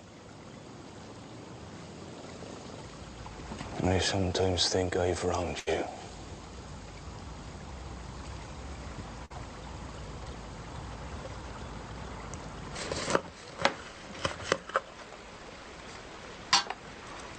I was thinking of taking work at the cornyard. I've been a journeyman before. Why shouldn't I be one again?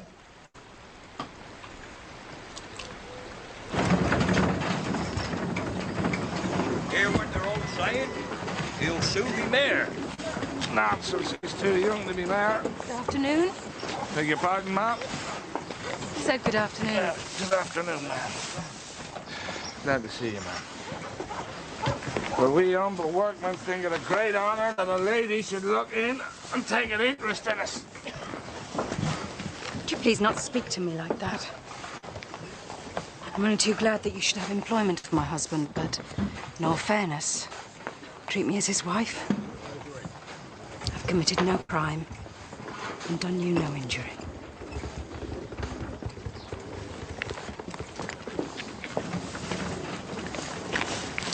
I must ask you to return any letters of mine that you might have.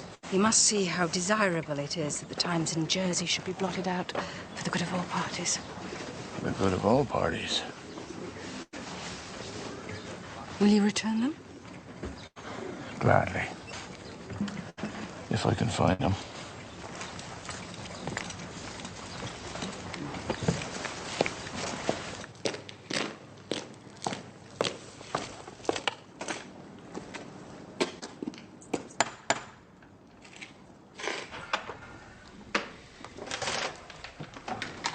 Is this it? It is. I must apologize for not returning it to you. Never mind. It's just a bundle of old letters. I hope Mrs. Farfrae is well. Aye. She was feeling a wee bit tired. Went to bed early. You won't have forgotten that curious chapter in my history I told you about. And you gave me some assistance in. Well, these letters are related to that. Though, thank God, it's all over now. Aye.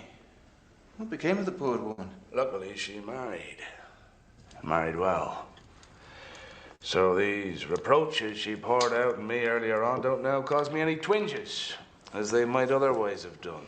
The young lady must have had a heart that bore transplanting very readily. Oh, she had. She had.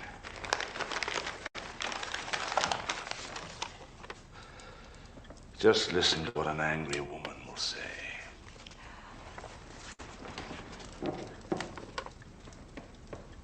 For me, there is practically no future. It is impossible that I can be the wife of any other man. And yet I am no more to you than the first woman you meet on the street. That's how she went on to me. Acres of words like that, when what happened was what I could not cure. She finishes. Thus I sit here, forsaken by my few acquaintance and forsaken by you. And then her signature. She signs herself. Yours as always.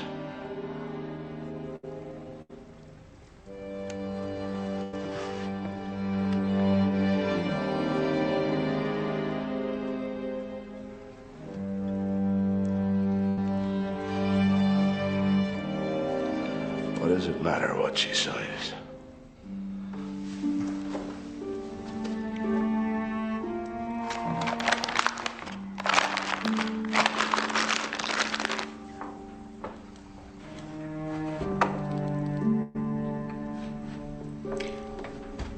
I think Henchard is a bit crazed.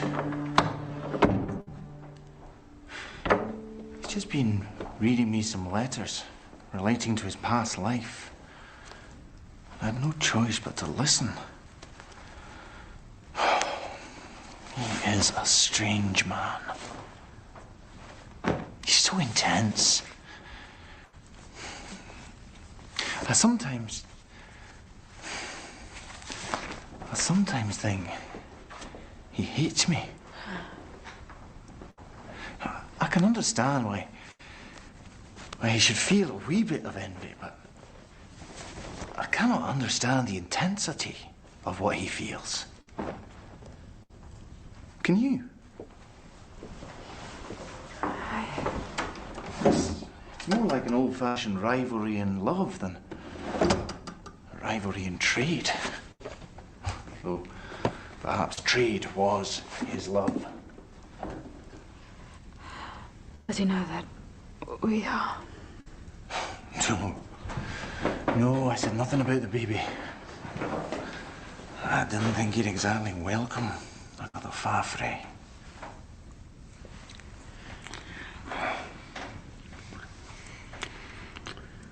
Donald. I wish you'd do what we talked about.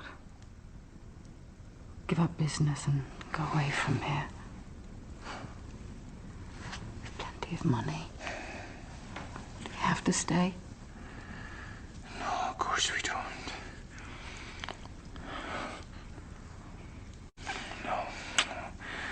We don't have ties here. Either of us. I would like us to move. Seriously, consider when it would be best. Oh, no. He's not come back again, has he? Oh. The council will have to find a new mayor. I'm afraid that poor Mr. Chalkfield has died. Oh, no. I'd heard he wasn't well, but... Died this evening. We must take it as it is. Now, I have called to ask you this, quite privately. If I should nominate you to succeed him, will you accept the chair? But there are folk whose turn it is before mine. I'm over young and maybe thought pushing. Not at all. I don't speak for myself only. Several have named you. You won't refuse. We thought of going away. Well, I cannot refuse if it's the wish of a respectable majority of the council. Very well. Look upon yourself as elected.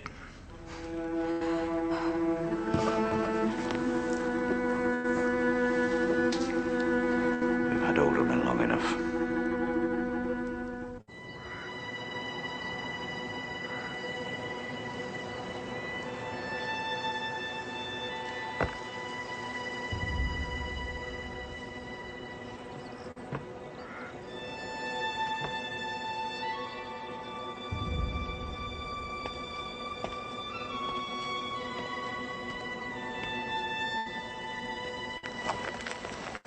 When I read your note, it seemed as though you thought I would not come. But of course, I'm glad to come if you want to meet me. Thank you. I'm sorry to see you looking so ill. How can you be sorry when you deliberately cause it?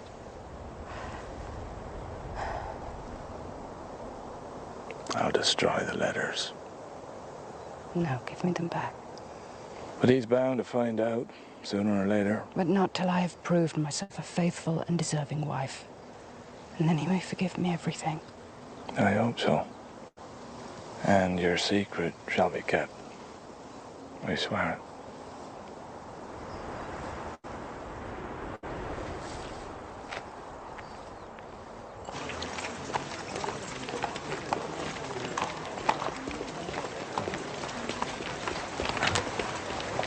Beg pardon for intruding, Mrs. Faffery, but I've heard there may be the position of corn manager available soon. I wish to offer myself. I can offer good security, and I've written to Mr. Faffery stating as much, but I'd be much obliged if you'd say a word in my favour to your husband. Something I know nothing about. I think, ma'am, that just a word or two from you would secure for me what I covet very much. Indeed. I'm afraid I hold no influence over my husband in his business matters. Well, if you just...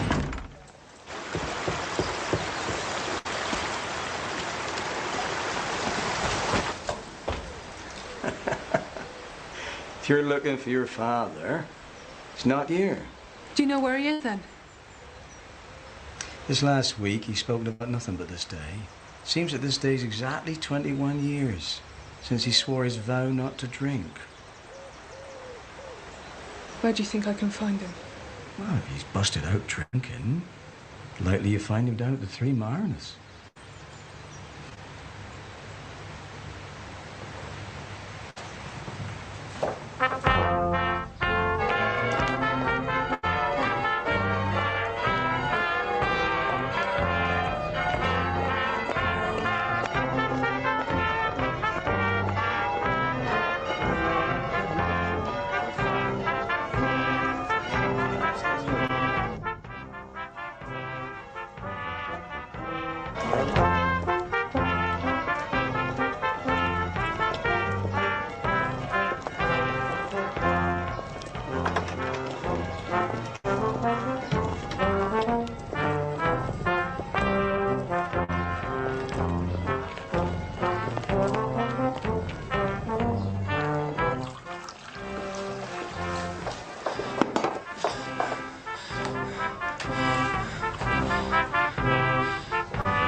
Let me take you home.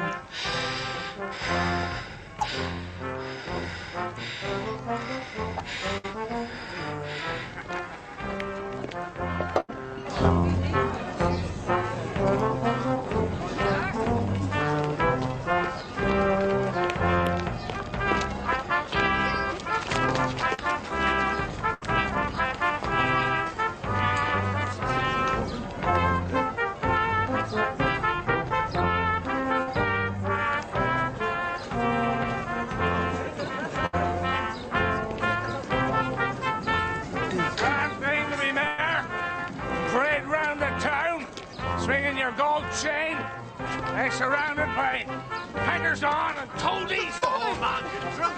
Shame on you. Heads on. Let go. Pay for that, you mark my words. You pay for that.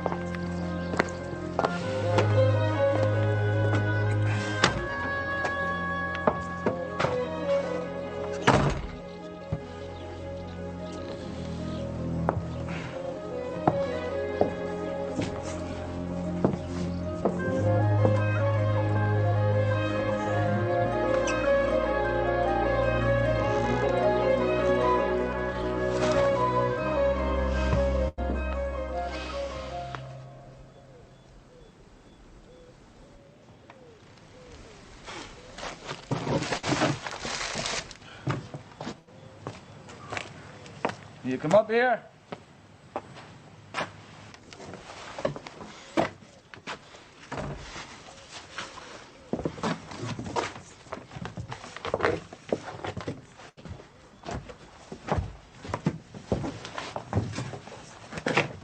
What are you doing up here? You should have thought twice before publicly humiliating a man who had nothing to lose. I'm not going to argue with you. You wait till you cool down.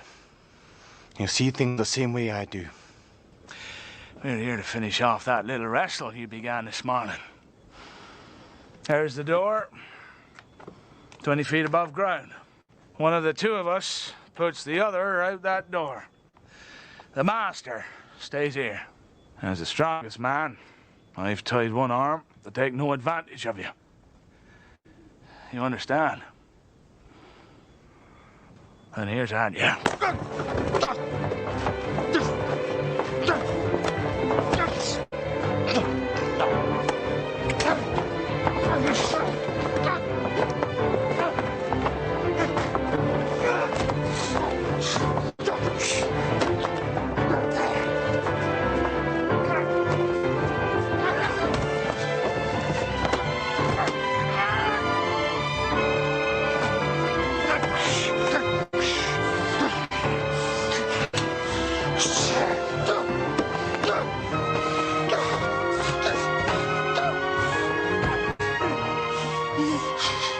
This is the end of what you began this morning. Your life is mine to take.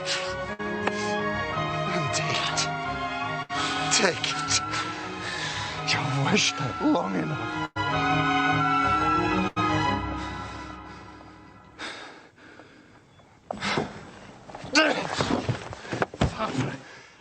That's not true. God is my witness that no man ever loved another as I did you. And now, though I came to kill you, I cannot harm you. Do what you will with me. I care not what becomes of me.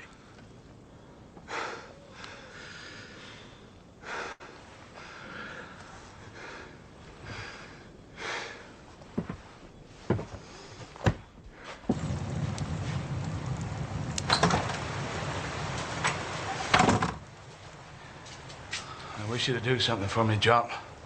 Tonight, if you can.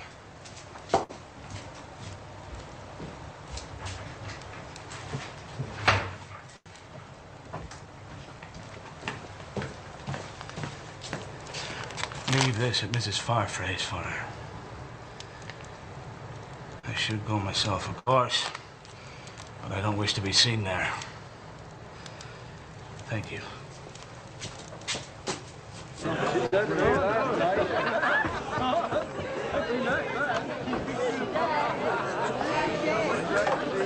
Mr. Henchard's asked me to deliver this to a lady, seeing as he doesn't want to be seen delivering it to her himself.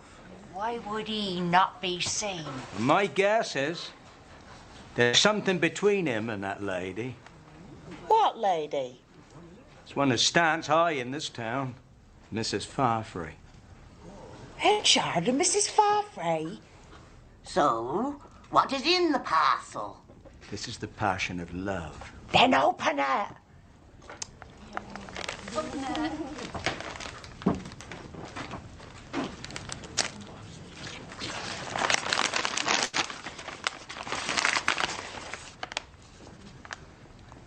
It's just as I said.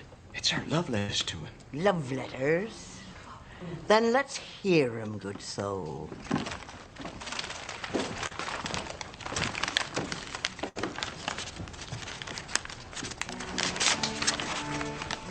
My dearest Michael, please, please, write to me. I am desperate to know when I can come to you. Mrs. Farfrey wrote that. I say this is a good ground for a skimmity ride. I live only for the day when I can be with you again and have your strength to protect me.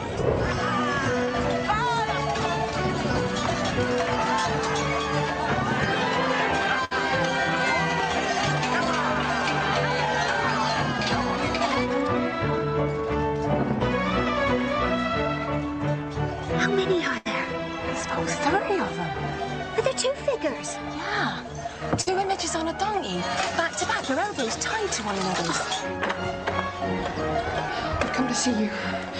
Forgive me, I didn't stop to knock. What is it? What's going on out there? Let us set it out. They said 2 images. Images of who? Let us set it out. I'll have to see. I'll have to see.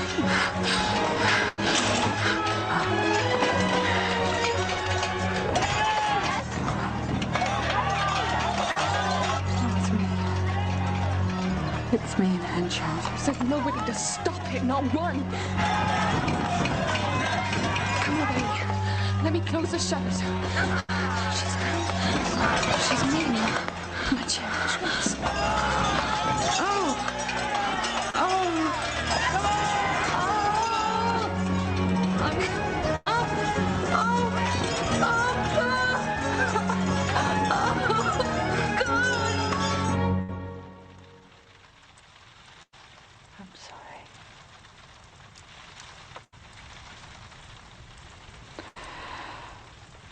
I wanted our child. Hush. I haven't been the wife you deserve. Oh, darling. You have been the wife I deserve. Now go to sleep. The doctor said the only rest... I can't rest. I must speak to you. You can speak tomorrow. No, I must speak to you now. You told me the Henchard talked to you about a relationship he had with a woman. Mm. And he read your letters. Yes. He seemed most eager that I should hear. You don't know why. No? He wished to humiliate you. Humiliate me? Those letters were my letters. No, darling. Those letters were written from Jersey. They were written by a woman he met in Jersey. But I did live in Jersey. I was with him there. I know I can't ask you to forgive me. But I cannot leave you deceived.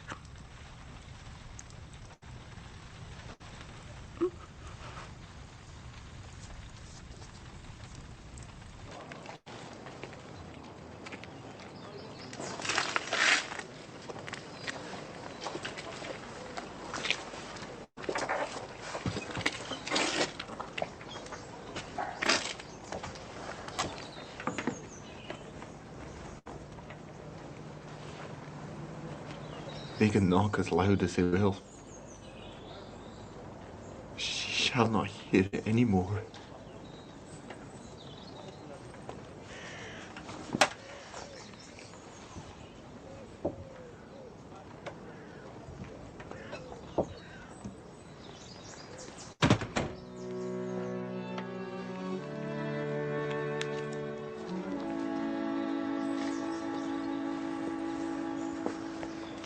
Father.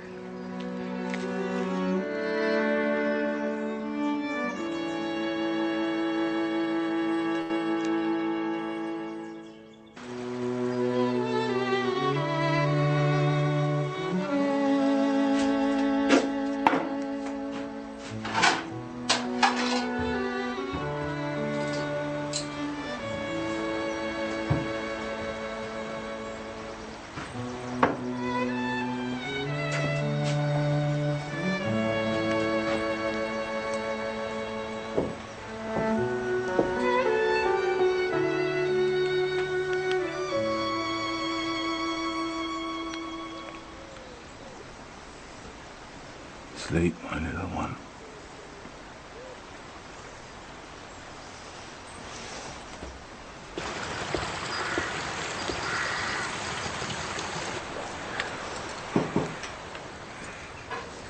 Good morning. Is it Mr. Henchard I'm talking to? My name is Henchard. Can I have a few words with you? By all means.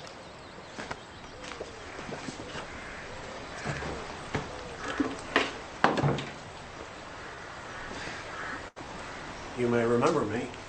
No. Well, perhaps you may not. My name is Newson. I know the name well. I make no doubt of that. Well, the fact is, I've been looking for you this fortnight past. I landed at Budmouth. I've travelled backwards and forwards asking after you. Until at last I learned you've been living in Casterbridge. I got here by coach 10 minutes ago. So, here I am. Now, that transaction between us some 20 years agone, 'tis what I've called about. 'Twas a curious business. It was worse than curious.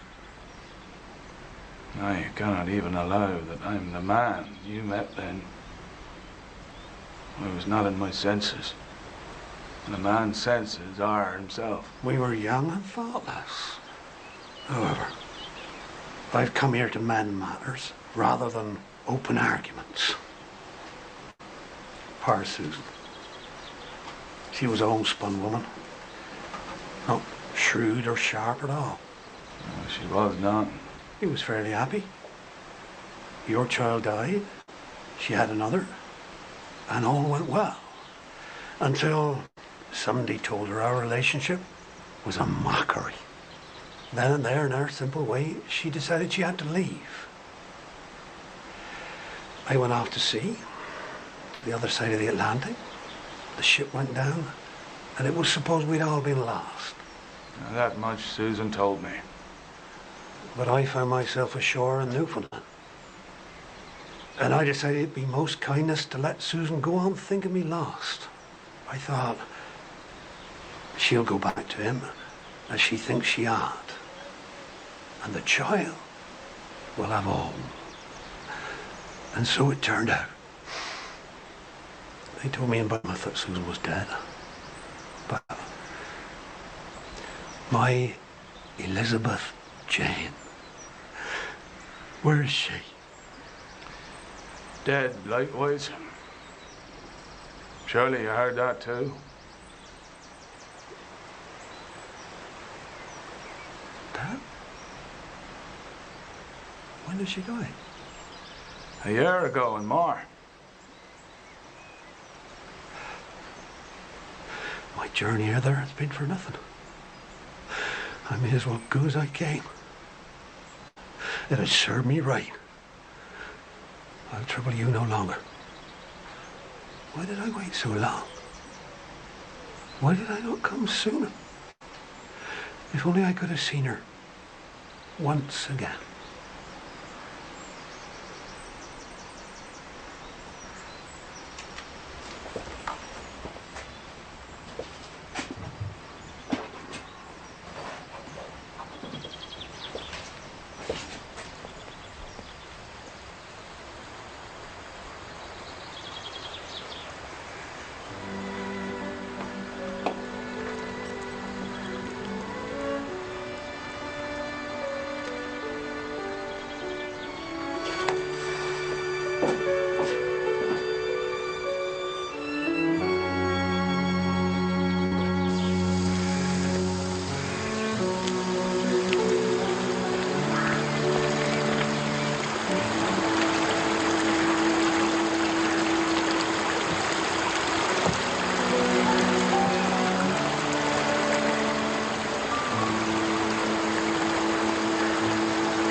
Elizabeth, are miracles still work, do you think? I don't quite think there are any miracles nowadays. But something. A sign, maybe. Come with me, and I'll show you what I mean.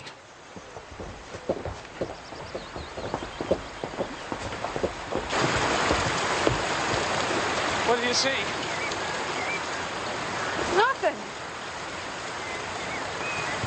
Oh, look again. There, something. Looks like a bundle of old clothes. Are they like mine? Yeah. Father, let's go away from here. First, you must tell me what you see floating in there. The effigy. They must have thrown it into the river higher up. That's the effigy of me, but where's the other? And why that one only? That performance of theirs killed her, but kept me alive. Father, I will not leave you alone like this. Will you come and live with me so that I might tend upon you as I used to do? Please. Elizabeth, don't mock me. I have nothing. I don't mind that. How will you forgive my roughness in former days? I have forgot it. Talk of that no more.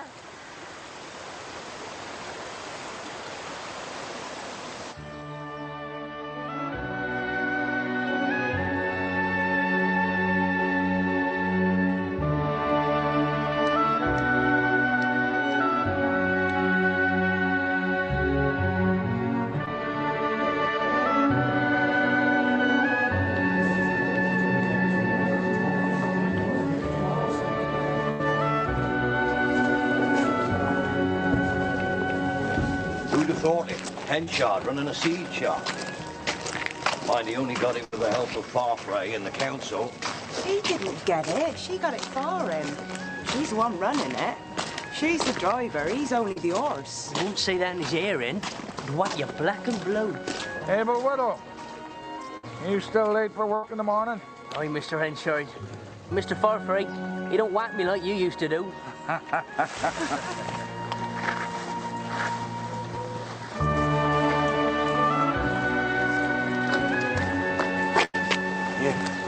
Let me help you.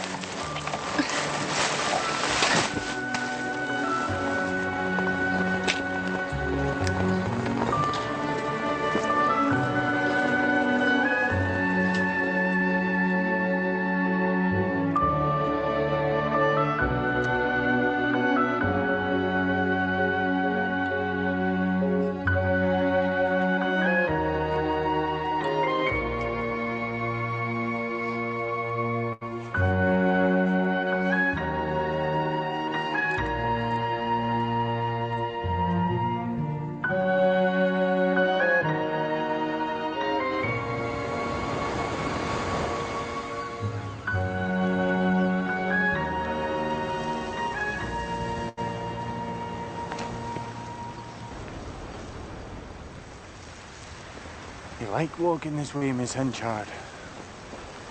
Is it not so? Yes. I've chosen this way latterly.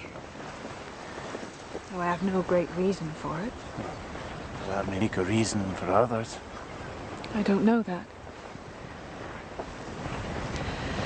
My reason, however, such as it is that I wish to get a glimpse of the sea every day. Is it a secret why? Yes. I doubt any good will come of secrets. A secret casts a deep shadow over my life. And well you know what it is.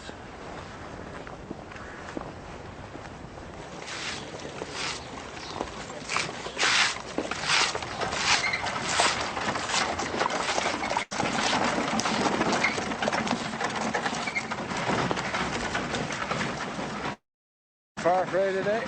Yes. Are you expecting a proposal from that quarter? Father, it is not for me to say. Well, I ask only because I want you to understand that I would have no objections.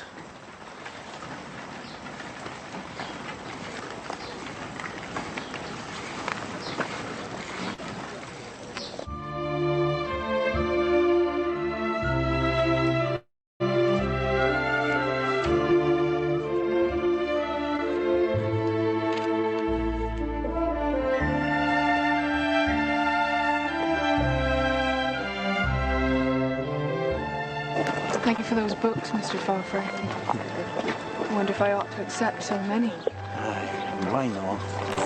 It's me even more pleasure to get them for you than for you to have them.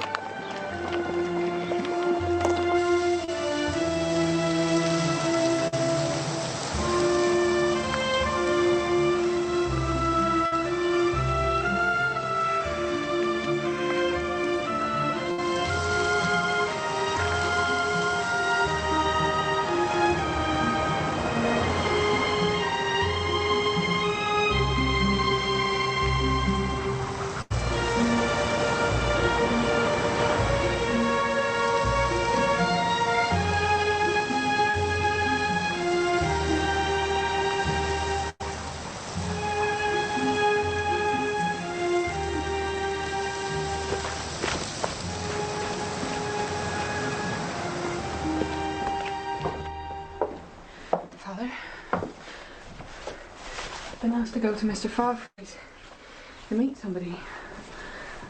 I don't know who. I think Donald is playing a trick on me. But do you think I ought to go? Yes. Go. There's probably some relation of Donald's wanting to pass an opinion on his choice. Elizabeth, I'm going to leave Casterbridge. Leave Casterbridge? Leave me? I'd rather get into the country by myself, out of sight, follow my own ways, leave you to yours. I'm sorry you've decided on this. Is it because of Donald? Do you disapprove after all? I approve of anything you desire to do. If I did not approve, it would make no matter. I wish to go away. 'Tis best that I go. Think of me sometime in your future life. Will you do that, Izzy? Think of me when you're living as the wife of the richest, the foremost man in the town. And do not let my sins, when you know them all, cause you to forget that though I loved you late, I loved you well.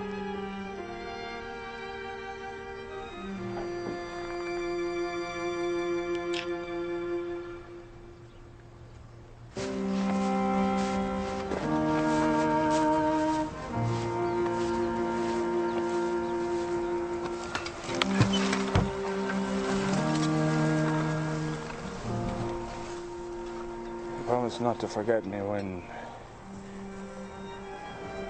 Promise.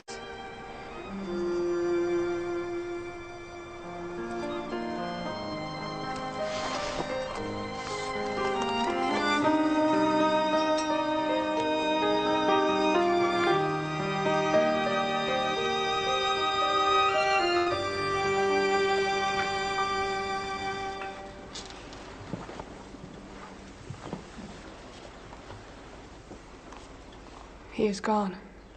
Did you tell him about the visitor? I told him what I know. Who am I to meet, Donald? You'll find out about that soon enough. As will Mr. Henchard. If he has not gone too far. He will go far. He is bent upon getting out of sight and out of sound.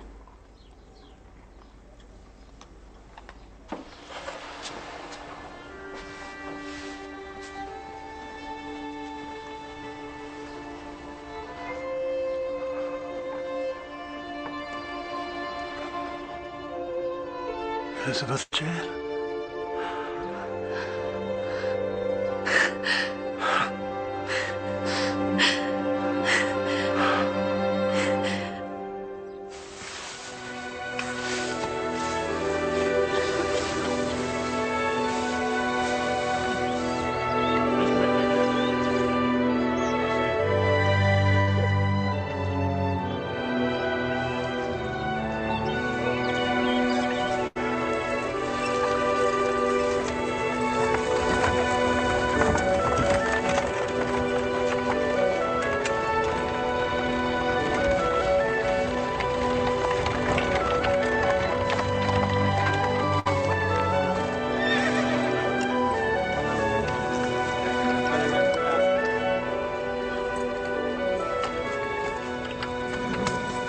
Did I hear you say Casterbridge? Yes, I've just come from there, Master. I heard Mr. Farfrae, the last mayor there, was thinking of getting married. Now, is that true or not? I couldn't for the life of me say. Yes, John, you forget. What were them packages we carried there last week? Surely they said a wedding was coming off soon. St. Martin's Day. Walk on.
Mr. Henchard.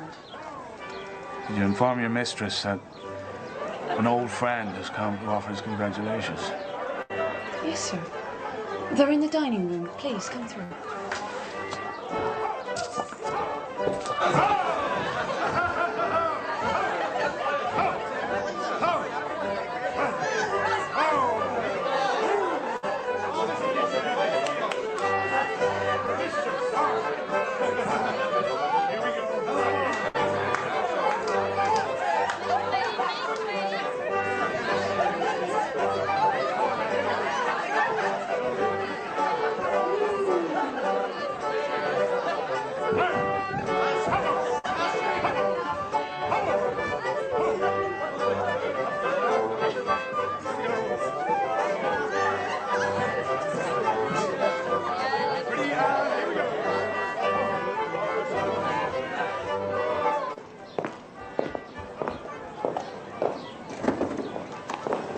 Mr. Henchard.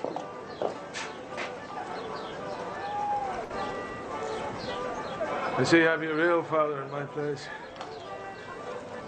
I could have loved you always. I would have gladly. But how can I when I know you've deceived me? So bitterly deceived me. Why did you pretend that I was your daughter? You persuaded me that my father was not my father. Allowed me to live on in ignorance of the truth for years. And then when he, my real father, came back to find me, you cruelly sent him away with a wicked lie about my death that nearly broke his heart. How can I love as I once did?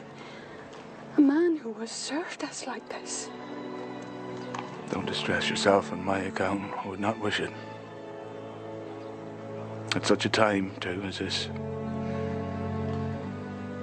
I did wrong in coming here. But it was for once only, so forgive it. I'll not trouble you again, Elizabeth Jane. No. Not to my dying day.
Poor bird. How did it get here? Oh, man. Mr. Henchard. I saw him here with it. He must have gone and left it.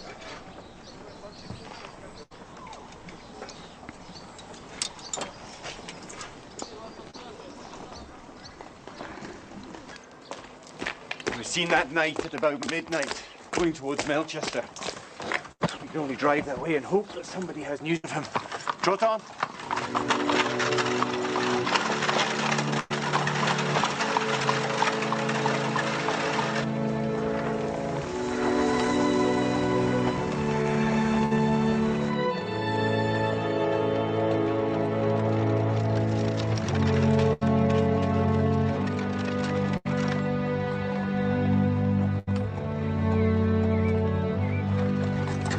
So far away from Casterbridge.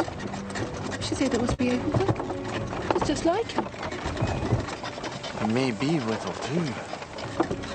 He hasn't been to the yard this last week. He went away without saying a word.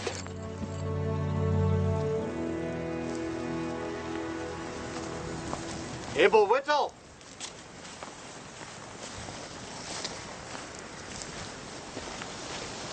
Is Mr. Henchard here? He's just gone. Not dead.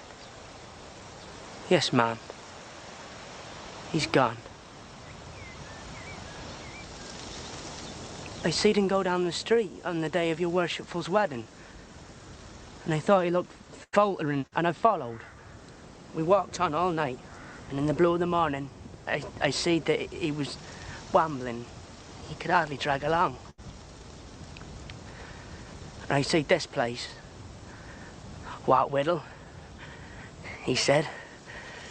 Can you really be such a poor fond fool to care for such a wretch as I?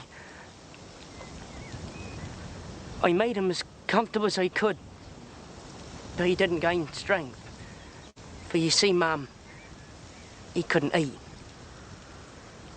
No appetite at all. And he got weaker.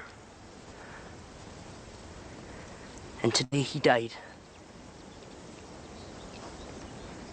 One of the neighbours have gone to get a man to measure him. Is that so? Left a piece of paper with some writing on it. They can't read writing, so I don't know what it is. I can get it and show you.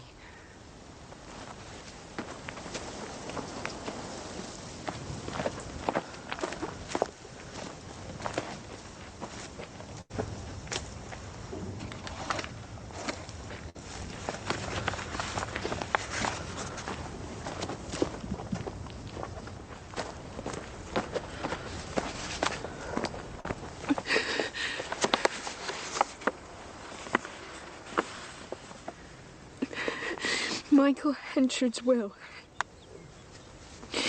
that Elizabeth Jane Farfrae be not told of my death, or made to grieve on account of me.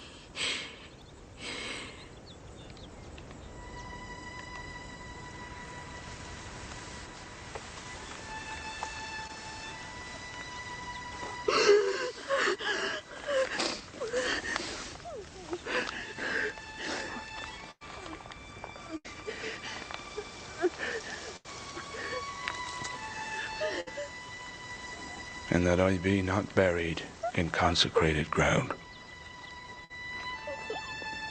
and that no sexton be asked to toll the bell, and that nobody is wished to see my dead body, and that no mourners walk behind me at my funeral, and that no flowers be planted on my grave, and that no man remember me.